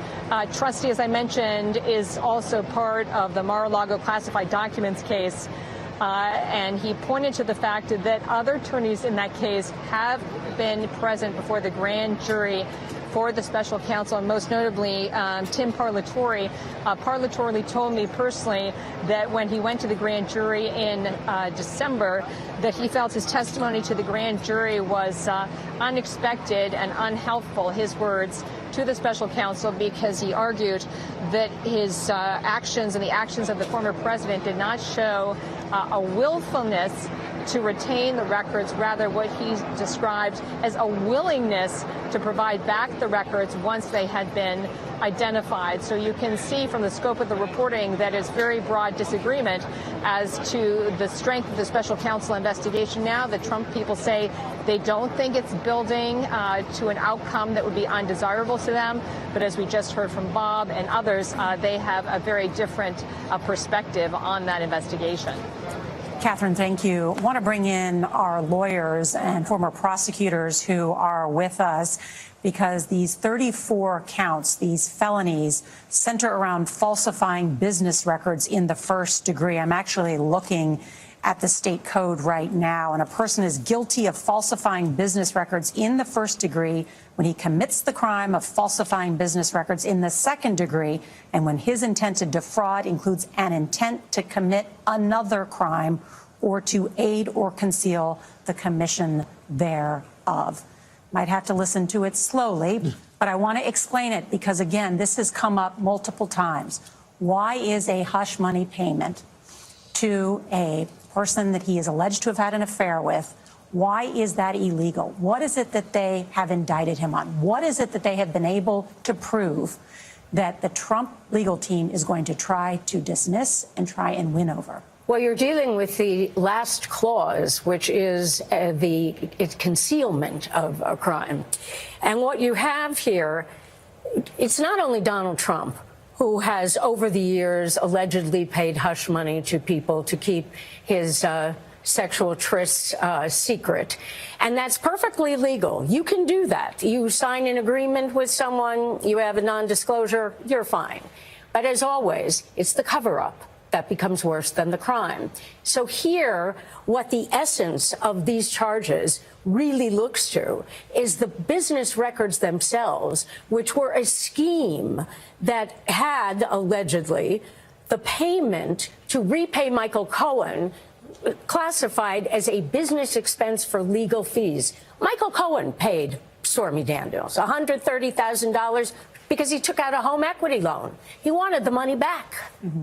On this very point, if people are saying, well, is this a novel thing that what Donald Trump was doing? Is this something different? I was reading in, and according to the New York Times, the false business records charge is the bread and butter of the district attorney's office white-collar practice, and that since Bragg took office in 2022, prosecutors have filed 117 felony counts of the charge against 29 individuals and companies. So the bread and butter, meaning they do this. Yes. This is something that people do. It's not unusual. However, it's unusual to combine it with a federal campaign violation if, in fact, that's what's there. We still haven't seen it. And that's what makes it the felony charge. Correct. Want to bring in Jerry on that point, because explain for viewers the legal charge, the legal basis behind what they're bringing against Donald Trump. Well, if we're right in trying to analyze this indictment, which we haven't seen, the payment to Stormy Daniels, if it was done in furtherance of the campaign to quiet her down, to make sure that she didn't speak so it didn't harm his campaign, that really is can be characterized as an in-kind contribution to his campaign, but he didn't report it as such. And not only that, but it wasn't in the true name of the source. Cohen paid the money, but Trump paid Cohen back. So you have those two election law violations, state election law violations. And what's novel here, as you said, is combining the false records with a campaign violation, an election law violation. You know, I think Ricky is probably almost 100% right that he will fight this and never give in, never plea. But, you know, Trump University. Okay. You have to watch the former president right now? That's right. Okay. We just saw him exit the courtroom after what appears to be an almost hour-long appearance, because he entered at about 2:30. As I noted, we have had a reporter inside, Graham Cates, inside that courtroom, witnessing everything that we saw, as well as that will add to the details that we already heard from Scott McFarland. This was supposed to be a quick hearing, at least that's what we heard. It was going to be like 20 minutes, lasted an hour. It's a specific and important case, no doubt. And we're all anxious to hear details of what happened inside. And what's in the actual indictment. I mean, we finally... checking the email right now. Yeah, exactly. I'm looking. I'm While you refreshing. check, can I ask a question of Ricky, which is, barring some theatrics, you know, is there a reason that it would take that long just on the indictment itself? Reading it out, or is there some process that would take an hour, or does an hour tell you something? Well, I think an hour is rather long for an indictment, but we don't know what happened in terms of scheduling. We don't know if there were arguments about any other kinds of motions. We really don't know until we find out from people who were in that courtroom. An hour is long for an arraignment. They usually take about 10, 15 minutes tops. And then the judge says, and the next date that you will be here for a status hearing is February, March, whatever it may happen to be, and I'm using past months intentionally, that it should not have taken this long. So something happened in there, and we'll find out what it was. Ricky, play this out for us as a lawyer. Let's say this first-time offender, Donald Trump, is ultimately convicted of this crime, of these 34 charges.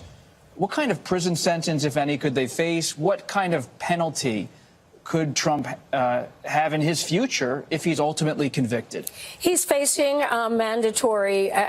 he's facing a discretionary 4 years in prison, because these are 34 counts, we are told, but they don't stack them one on top of another because it's all part of one scheme. So it would be looked at really, in essence, as one factor, and so you would have a 4-year penalty. Do I expect that Donald Trump is going to prison on this particular case? Should he be convicted of a jury of his peers where 12 people believe the evidence beyond a reasonable doubt? No, I do not expect him to go to prison. That word you use, discretionary. Who has the discretion? The judge, 100%. Is in any case, both sides will argue. The judge decides. And we now see Donald Trump in the motorcade leaving the Manhattan courthouse after pleading not guilty to 34 felony counts of falsifying business records. We have new details coming in right now about what happened inside the courtroom. Let's bring in Scott McFarland. Scott? Nora, Donald Trump spent exactly 1 hour inside that courtroom before departing. He arrived at 2:25 p.m. Eastern Time, departing here 3:25 p.m. Eastern Time. I can tell you from the part of this proceeding we saw, the overwhelming majority of this proceeding was not the reading of the charges. It was not the arraignment. There was some litigation about opening these proceedings up to media, and there were some number of arguments or discussions after the reading of the charges. We're about to find out what those included. Is there a possibility there was an argument over a possible gag order? Sure, that's been talked about in recent days. We do know, as Donald Trump exited, he did not address the cameras that were there, in which some people predicted he might speak to. So we're going to find out in the coming minutes what else was included in this hour-long hearing.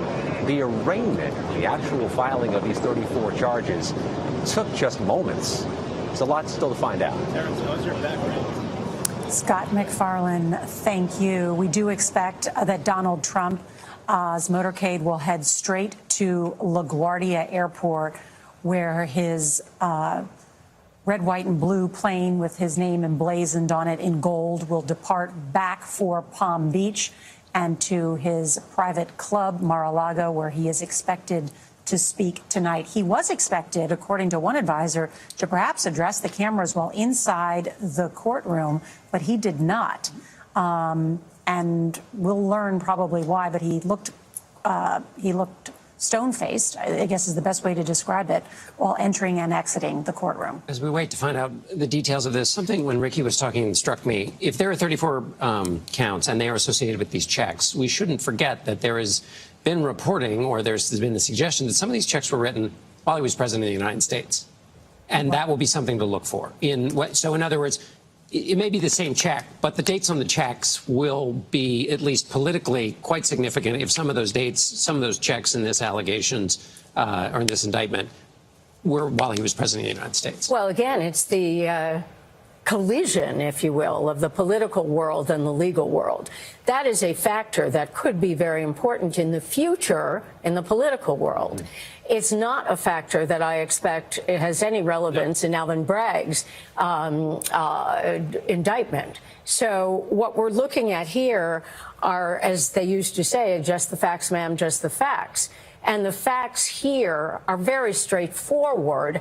It's the law that is not. But politically, John, depending on what happens in the future, when we deal with the 2024 elections, the fact that he may have signed these checks while he was president of the United States does create a very interesting wrinkle. What does it create a new legal wrinkle? Well, it doesn't create necessarily a new legal wrinkle, but it certainly might give fuel to the fire if someone is looking at a future of saying, well, we can't have him be president, and how do you wind up getting rid of someone who might become president? You have to impeach them.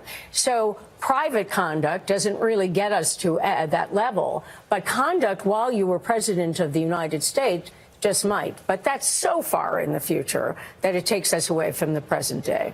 I've been texting with advisors and associates of Trump, asking if they're surprised Trump didn't speak to reporters outside the courtroom. And they said no. They said Trump is a Florida resident now, and in every sense, politically, culturally. He doesn't like what New York has become for him, the experience of him being in New York, a fortified Trump Tower. He can't go to the 21 Club down the street anymore and have a bite to eat and be greeted by people in the streets. It's a different New York for Donald Trump, and he was given a bracing reminder of that today in Lower Manhattan. In fact, even when it's hot in the summer in Florida, Trump does not come back. He goes out to Bedford, New Jersey. Bedminster, New Jersey. Bedminster, New Jersey, different place than Bedford, New York, and spends his summers out there. He's going back to his plane, the Boeing 757 now, often parked at LaGuardia Airport. That has long been the place he flies in and out of. This campaign plane was shuttered for a long time, but it has been now put back on the campaign trail for Trump. He's been using it at recent rallies. He'll be flying back to Florida in that aircraft before he goes on to Mar-A-Lago. And I wonder, as they drive up Manhattan and through the city, if he's reminiscing a little bit. A lot of the buildings that he is passing used to have his name on them. And now those names have been taken down. So the city has changed a lot since he became president in terms of how it relates to Donald Trump.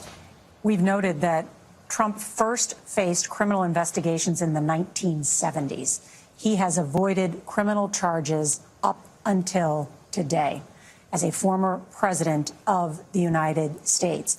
But while under investigation and while challenged throughout his life, Trump has used two main tactics: attack and delay. He has been on the attack since this morning. His sons are on the attack as they are personally going after the district attorney and the judge in this case. There will not be a gag order, we believe, in this case. It would be difficult to enforce, as Ricky Kleeman has noted. How does this play out? And who joins the attack? If you are, there's the 2024 candidates, but anybody engaged in public life, because this is an attack on the judicial system, you attack it for the purposes of undermining whatever finally happens to the president. So who chooses to join in that attack? And there's a cost to doing so, because you're basically saying this is an illegitimate proceeding. That's a very dangerous thing to say. And on the legal side, delay, delay, delay, which is always the defense point of view. The prosecutor wants to go forward quickly as possible. They want to get this done. And the defense always wants to delay because delay always benefits every criminal defendant. You think back to Michael Cohen is at the center of this case, but when I was watching those images come in of Donald Trump sitting there in the courtroom, I was thinking not of Michael Cohen, but of Roy Cohn, Trump's longtime advisor, now passed, but someone who was of New York, of the legal community, highly controversial for his ethical decisions over the course of his career. I was thinking about Roger Stone. I mean, there was a combative advisor and lawyer almost always at Trump's side. He had a few of them today, but it's an entirely different context, a different stage of his life, running again for the presidency. And he's not now the man on page 6. He's a former president of the United States of America, coming back to Manhattan. And now launching another bid for the presidency, which you have noted will largely become part of his grievance campaign, as he will use that as a means to run for president. And who's watching this? Who's watching this in the Republican Party? Florida Governor Ron DeSantis, Governor Youngkin, maybe a rising member of the United States Senate, and wonder, is this a moment of political vulnerability, not just legal vulnerability? And what do you think? My reporting shows that every Republican who's ambitious is watching this and waiting. And they're waiting to see if the hammer ever drops from that mute figure in American life who has a lot of influence, Jack Smith, the special counsel. If that ever comes down on conspiracy to obstruct, conspiracy to try to overturn an election, those types of federal crimes, Republican strategists tell us behind the scenes, could be the opening, not New York, not Stormy Daniels, at least at this time. The indictment against Donald Trump has been unsealed, but it has still not been made public. We have had a reporter inside that courtroom. We are going to hear from him shortly.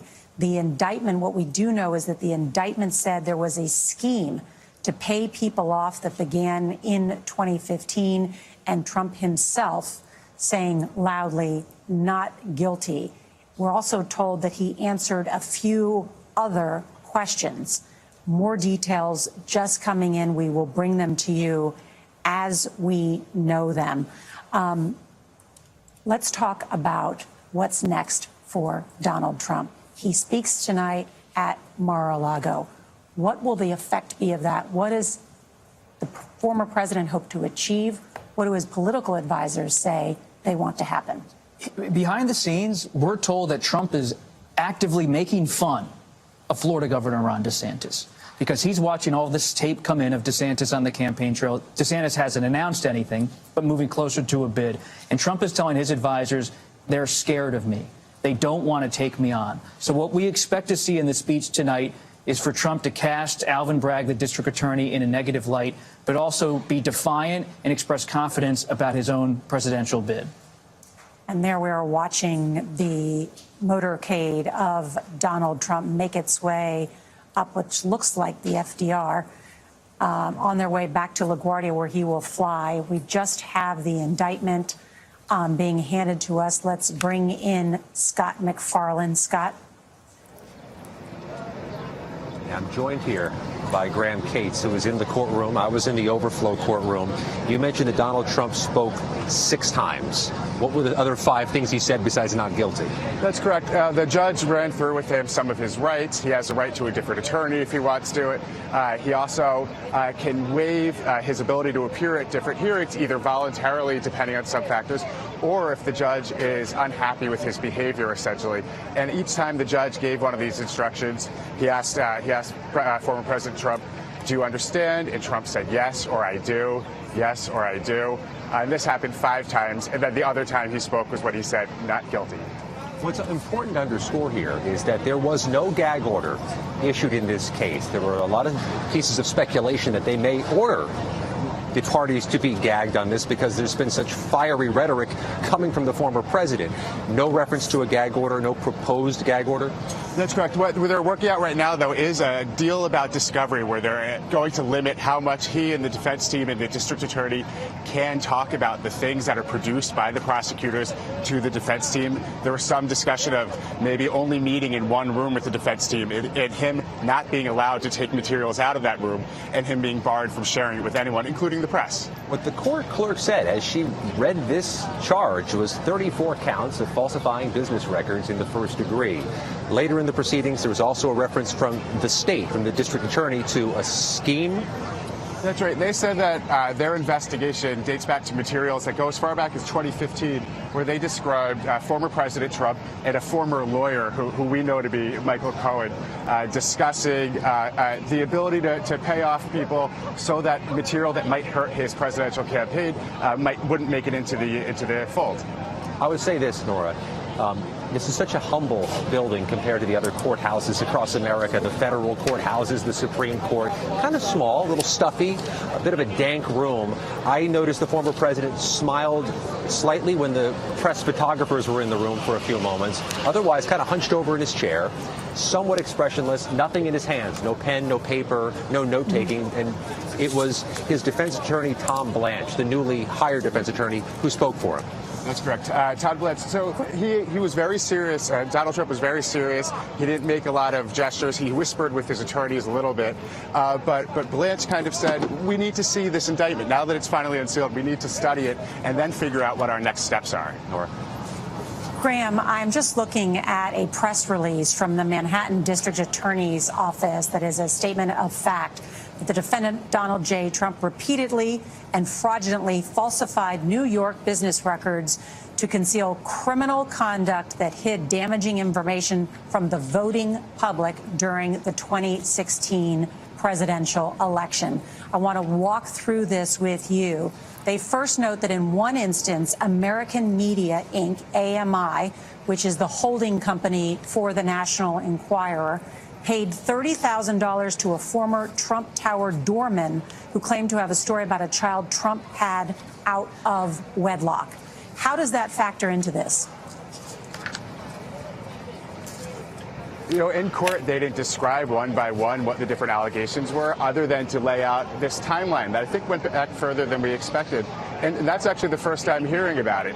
So I think we're going to see that there are other materials. We've known so much that has come from people like Michael Cohen and others who are kind of in this orbit. But now with these investigators who have been looking into this since actually about 2018 are finally revealing to us what they've learned in all that time. And Graham, correct, there was no gag order issued by the judge, but there was a warning about social media posts. That's correct. You know, he asked both the defense attorneys and the prosecutors to talk to the defendant, former President Donald Trump, and their witnesses about making any comments that he said could incite violence or unrest. And he gave a few different instructions along those lines, saying you should really tell your client not to make social media posts that might incite violence, not to say things that might incite violence. And this was after the prosecutors handed him a list of social media posts, they said, that they believed made this area around the courthouse one that needed even more securing than it would have been normally if a former president was coming around. What's more, this is the first, but it also might be the last proceeding in which the media is blocked. The permission to use cameras, the permission to use laptops or phones inside the courtroom. The judge said he'd consider opening it up for future proceedings. So this might be a one-of-a-kind moment where everything's happening behind closed doors and a closed curtain. Graham, I want to also continue to read from this press release from the Manhattan District Attorney's Office about this concealing criminal conduct from the public during the 26th presidential election. The first instance that I mentioned, according to this press release, that AMI paid $30,000 to a former Trump Tower doorman who said they had information about a child that Trump had out of wedlock. In a second instance, according to the press release, AMI paid $150,000 to a woman who alleged she had a sexual relationship with Trump. And when Trump explicitly directed a lawyer who then worked for the Trump organization to reimburse AMI in cash, the special counsel indicated to Trump that the payment should be made via a shell company and not by cash. What does this tell us in terms of what you heard in that courtroom? That was really important. You know, it's not about the payments themselves. It's about the falsification of business records. So the attempt to cover up, allegedly, who the payment came from and who the payment was to. And again, they stress that this was, according to them, done so that it would make his campaign one that where this wasn't causing stumbles and it wasn't becoming a bigger issue for him, all of these different instances. Let's bring in former Manhattan District Attorney Cy Vance, who first opened the investigation into former President Donald Trump in 2018, but left office before those charges were filed. This is his first interview since the indictment has been unsealed. Mr. Vance, thank you for joining us. First, since you have knowledge of much of the information against Donald Trump, your reaction to these 34 felony counts? Well, first, Nora, my reaction is to the proceedings themselves. I think your excellent panel has all talked about the sobering nature of the proceeding. And I think, first of all, we should all take heart in the fact that the proceedings went off in an organized, calm and deliberative manner. I think many thought that when this arraignment would take place, it would precipitate violence outside the courtroom or near the district attorney's office. And at least as of this point, that has not happened.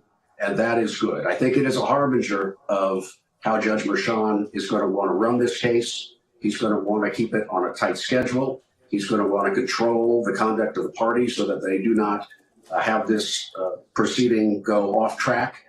And I think, as should be the case, I have hope that this will proceed in a way where the public will find out the relevant information at the trial and a judgment will be rendered at the appropriate time by a Manhattan jury.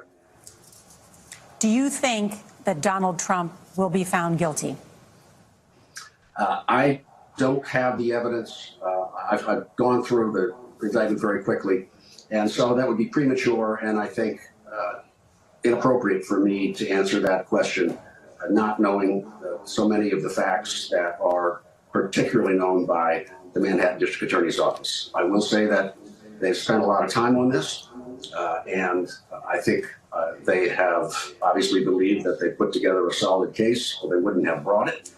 But the actual merits in a case like this go through a lot of checkpoints where facts need to be proved, theories need to be tested, and your excellent panelists have discussed many of those factors that are going to unfold in the coming months.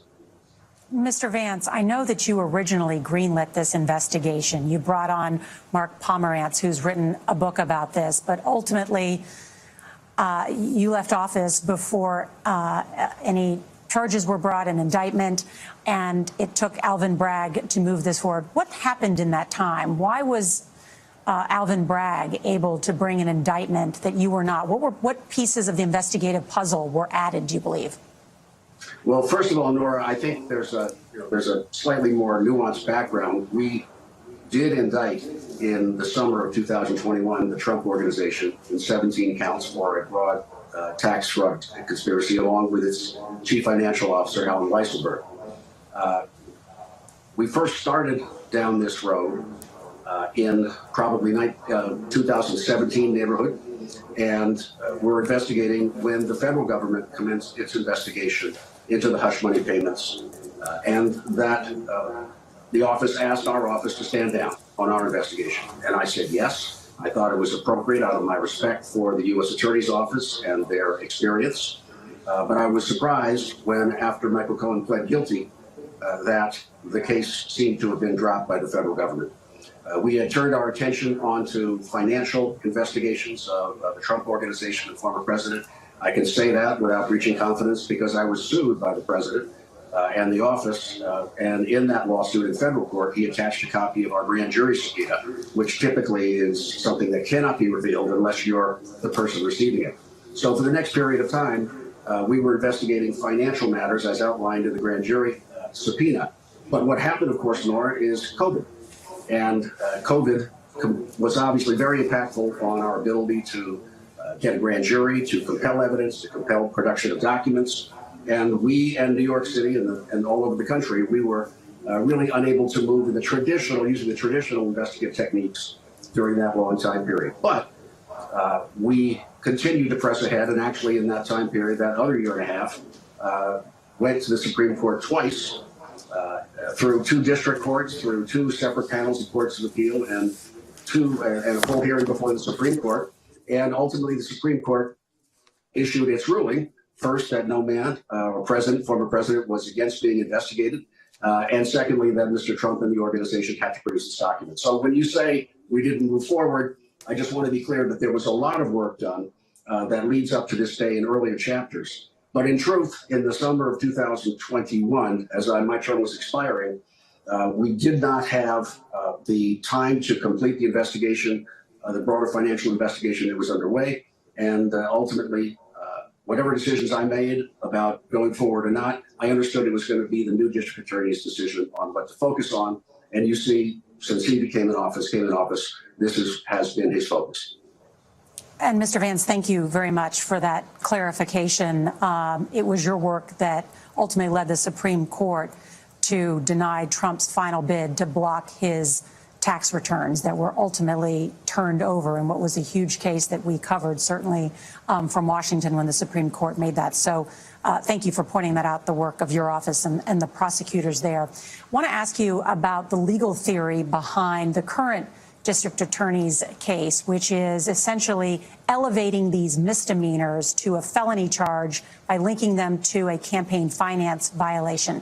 Is that a difficult case to prove? Well, I think my experience, as you have very ably, you and John have very ably explained with your panelists, a false business records charge is not new to the district attorney's office. It's sort of the equivalent of a conspiracy charge in federal court. So those are charged all the time. During my tenure, we did elevate a misdemeanor false business record charge to a felony when it pertained to other crimes that were intended for the creation of the false business record, including some federal crimes. But what was not done during our office was to elevate it for purposes of proving that the false business record was designed to violate federal election laws. That's something that was not done by my office. I'm not sure it has done by the office. That does not mean it is legally deficient, but I think, as others have said, this will be one of the early test points that the defense will bring, presumably an early motion to dismiss, to take on that theory and to ask the court to rule that these counts cannot be elevated and therefore should remain as misdemeanors. Now, as Jerry Goldfeder said, the objects of the false business records in some instances may be violations of state election law. That's going to be, again, another focused effort by the defense to figure what happened there. At the end of the day, Judge Merchan is going to, I think, early on, or within a reasonable period of time, issue legal rulings on these fundamental preliminary law issues, and I think that's where we'll see the first efforts of the defense. Thank you, Mr. Vance. And John Dickerson is here as well. My question, Mr. Vance, hi, is in what we have before us, it talks about how the defendant, Donald J. Trump, orchestrated a scheme from August 2015 to December 2017. And before we've had this information, we've mostly been talking about the hush money payments to Stormy Daniels. What appears to be the case here, and my question to you is this a narrative technique or is this a legal argument, which is essentially, it seems to be arguing that Donald Trump started a conspiracy in 2015 that was this entire catch and kill, and that the entire catch and kill idea was a campaign violation, that it was orchestrated from its... Yeah, go ahead. I apologize for interrupting you. I obviously haven't had time, nor have you, to scrutinize the indictment. In my quick pass-through, I didn't see a conspiracy count. Maybe there is one. And if there is, please tell me. But you're talking about essentially sort of what we call a speaking indictment, which is an indictment that provides just more than bare-bone facts, but that also provides some explanation of the underlying conduct, which is used as a public document to explain to the public the underlying bases for the charges. What I principally saw was false business record counts. And it looks like there are several different time periods involving different people where it was done, one with the doorman, one perhaps with Karen McDougal, and another one with Stormy Daniels. That's what I see as the gravamen of the charges. But it is a story, and it's just cases are tried as stories. And I think the story that will be put forth here is a multiple-year conspiracy to violate state and election laws by manipulating the internal books, ledgers, checks of the company. Michael Cohen's potential testimony, how would it factor into this case in the coming months? Mr. Cohen obviously is going to be attacked very heavily by the defense. They will paint him as a liar and unbelievable.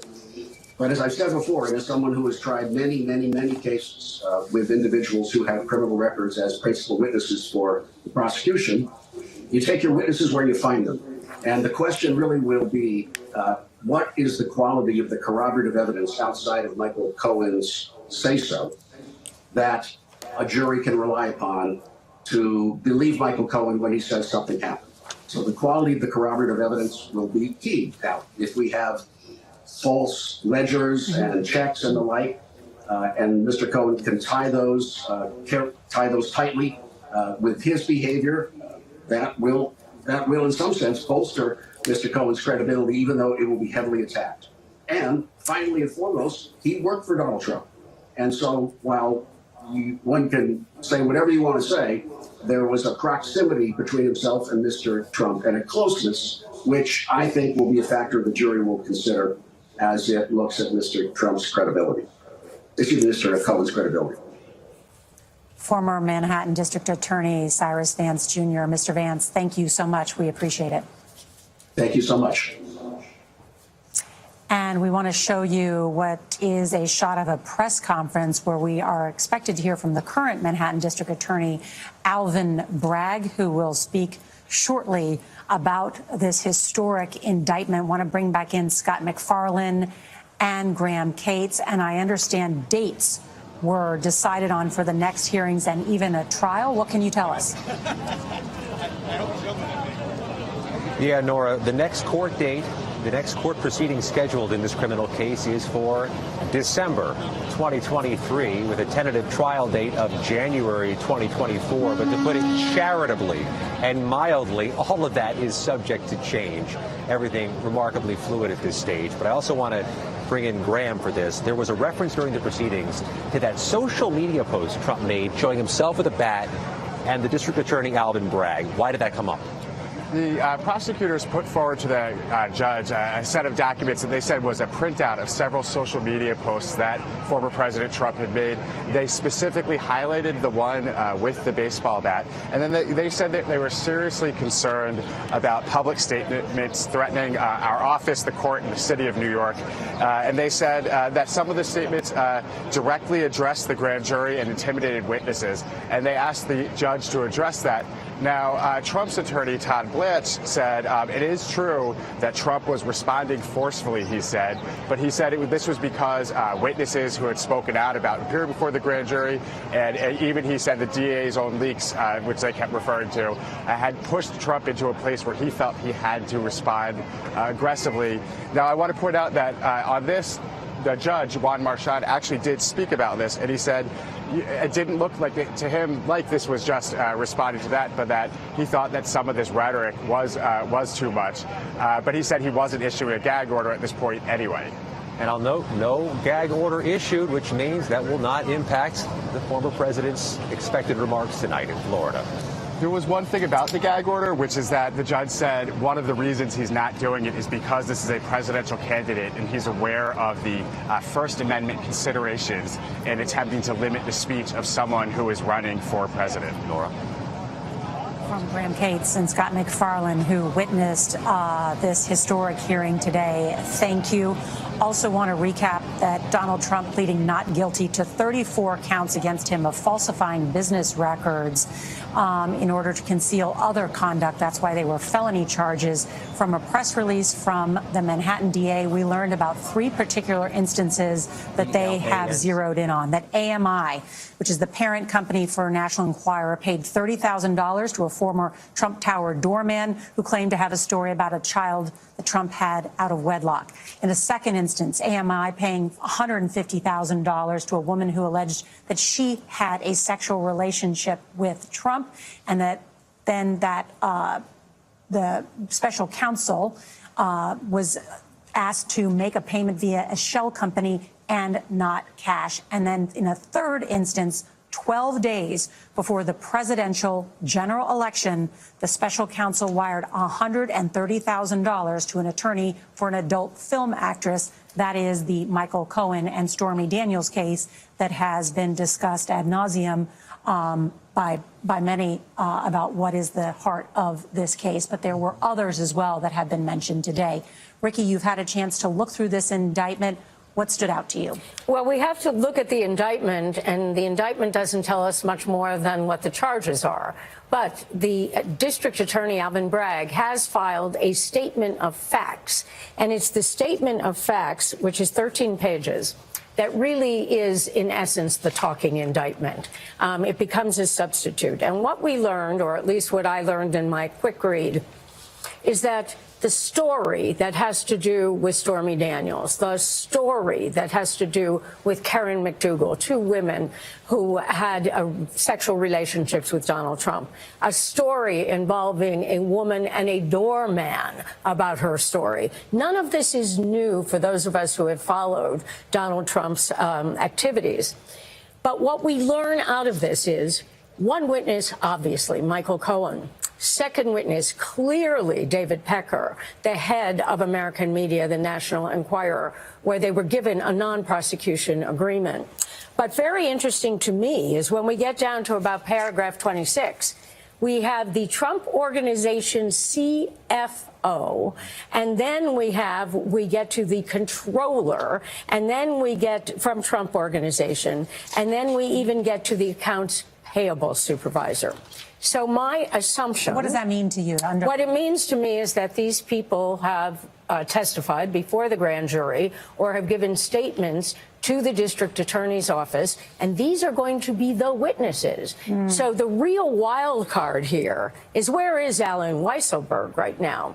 Alan Weisselberg is in Rikers Island. He is serving a prison sentence. He's the CFO, the former CFO. He is this former CFO, and he is clearly, on this statement of facts, a linchpin in creating this so-called scheme of the falsification of the business records. He's critical. That is the missing piece of the puzzle in many ways that we were waiting. What brought them to this very moment? I do want to bring in now, because we have just heard from, as we watch Trump boarding his plane back, we'll split screen this now, because we've just heard from Trump's attorneys, Joe Tacopina, and for the first time, Todd Blanche. Let's listen. There's not really any surprises. I know there was a lot of talk over the past several weeks and the past several days about what's going to be in this indictment and what's going to be there that we don't know. There must be something besides what we've been talking about for the past 4 or 5 years. There's nothing. The indictment itself is boilerplate. It doesn't allege any federal crime, any state crime that's been violated. It doesn't allege what the false statement is. And it's really disappointing. It's sad, and we're going to fight it. Can you tell us what Mr. Trump's reaction was? Were you surprised by anything in the indictment? No. How about you, Joe? Were you surprised? I was surprised there were no facts in there. I mean, normally in an indictment you have alleged facts. So they said that this was a false business record entry to aid and abet another crime without saying what the other crime was. Can you tell us what Mr. Trump's reaction was when he saw the charges against him? When you say what his reaction was, what do you expect his reaction is? His reaction is exactly what would happen if it happened to anybody that I'm looking at now or anybody that's hearing what you're saying. He's frustrated, he's upset, but I'll tell you what, he's motivated. and it's not going to stop him. It's not going to slow him down, and it's exactly what he expected. And so to that extent, there's no surprise. But he's also upset, and frustrated, and disappointed, and mad that this happened. What about the warnings against his rhetoric on Twitter? What was the former president's reaction? It was not a warning. What do you mean? From the judge, talking about the threats to the Manhattan DA. The district attorney made a statement addressing what they perceive to be, I'm not sure what the words they used, inappropriate rhetoric of some sort.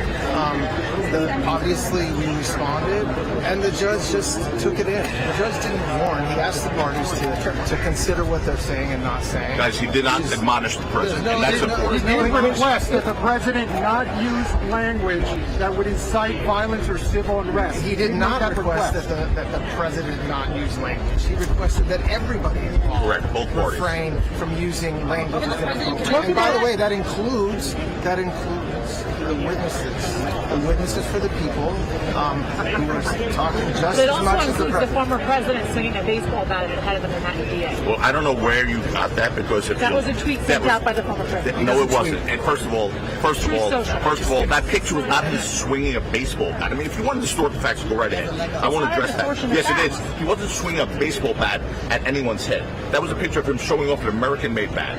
Someone else put a picture of the district attorney next to him, and in an article posted that. That's not. Will Mr. Trump commit to not using language that incites? Guys, here's what we're going to talk about today. Here's what we're going to talk about today. We're going to talk about the insufficiency of this case. And I will say this to you. Today's unsealing of this indictment shows that the rule of law died in this country. Because while everyone is not above the law, no one's below it either. And if this man's name was not Donald J. Trump, there is no scenario we'd all be here today. Please understand that based on these charges. What are we going to hear from him tonight when he speaks? When? Tonight. Yeah, 8 o'clock. What are we going to hear from him? I don't know. You'll hear it. The prosecution wanted a trial date for January. Did you think that was realistic? No. Can you guys talk about, there's a lot of speculation about the unity among the defense attorneys. Look at this. Look at us. Is that why you chose to do this? To come out together? Yeah. We chose to come out together so we could speak with one voice, but there is no disunity here. That's gossip and it's nonsense. We've been working together and we will be working together. And this, to me, quite frankly, is the best team I've ever worked with of lawyers. I'm honored to be working with these guys. It's a family, it's a team, and we have one mission, and we'll achieve that. What's your next move? What's your next move? I'm going to go home and have some food. What about the change of venue? Are you going to appeal the charges? When do you start filing motions? I'm assuming one of the first things you're going to do. The judge set a motion schedule to dismiss. I assume that'll be something. The judge set a motion schedule that requires motion filed in 4 months. So that's what we're filing. This whole notion about how this is sort of like a novel or it's not a notion, it's actually a fact. But talk about that. But like, there's nothing else to say except the district attorney. This office has existed for decades and decades, and you can find one if you like. You'll never see a charge like this ever. You understand? You understand this? It's as simple as this. A state prosecutor is prosecuting a federal election law violation that doesn't exist according to federal election law officials. It's as simple as that. You could sum it all up like that. Will there be anything else in there? We haven't even come what about close. The prosecution is worried that the defendant could potentially post discovery on social media. Are you committed that your client won't do that? That won't happen. More than us committing, he's committed. What have you said to your client about posting on social media? Have you given him any We're not having any discussion about what we told. What about the change of venue? Just answer this question about the change of venue. There's a lot of... It's premature. Right. So why is he talking about that? Why is he trying to move this to a place like Staten Island? Once again, we're 3 lawyers here to litigate and fight this case. We're not PR consultants. We're not social media consultants. Donald Trump has made one hell of a brand and became president of the United States with his social media and posts and everything else, his messages. We are here to talk about the case and litigate the case. We can't address what he posts, what he wants to post, or didn't post. But as his attorneys, have you told him to stop posting this rhetoric, So these what I said messages about before the judge? was literally, we can't tell you what we've discussed. No, I understand, So but are that's you the answer. concerned that he's continuing to Not go concerned after at the all. judge, talking about the judge's wife, talking about the family? I mean, are you? I don't think any the judge other was concerned about it. Yeah, but any other defendant, wouldn't you be like? Any other defendant wouldn't be here He's today. not going after the judge. He is not going after the judge. He commented that he thought that there were some issues that may cause a conflict. That's not going after the judge. He's not threatening going the after judge. the He's DA. not going after the Right, judge. he's going after the He DA. has said that the DA, he is angry because the DA has brought a case that is unjustified. I mean, it and so wasn't I'm not just that, going it to was comment more on than it. just saying he You was may angry. disagree with the But way it he was, spoke. when you but talk you about the may- process, can you was talk he about the fact it was fingerprinted? Was there a I'm not gonna talk mugshot? about Was it. there a In fact, mugshot? thank you What for your about attention. fingerprints? Were you What surprised message? that What is his message? You supporters gathered here. The three members of Trump's legal team addressing reporters and answering questions. If there was any thought that Joe Tacopina had been sidelined from the legal team, he made clear to show that he's not. Once again, displaying his pugnaciousness.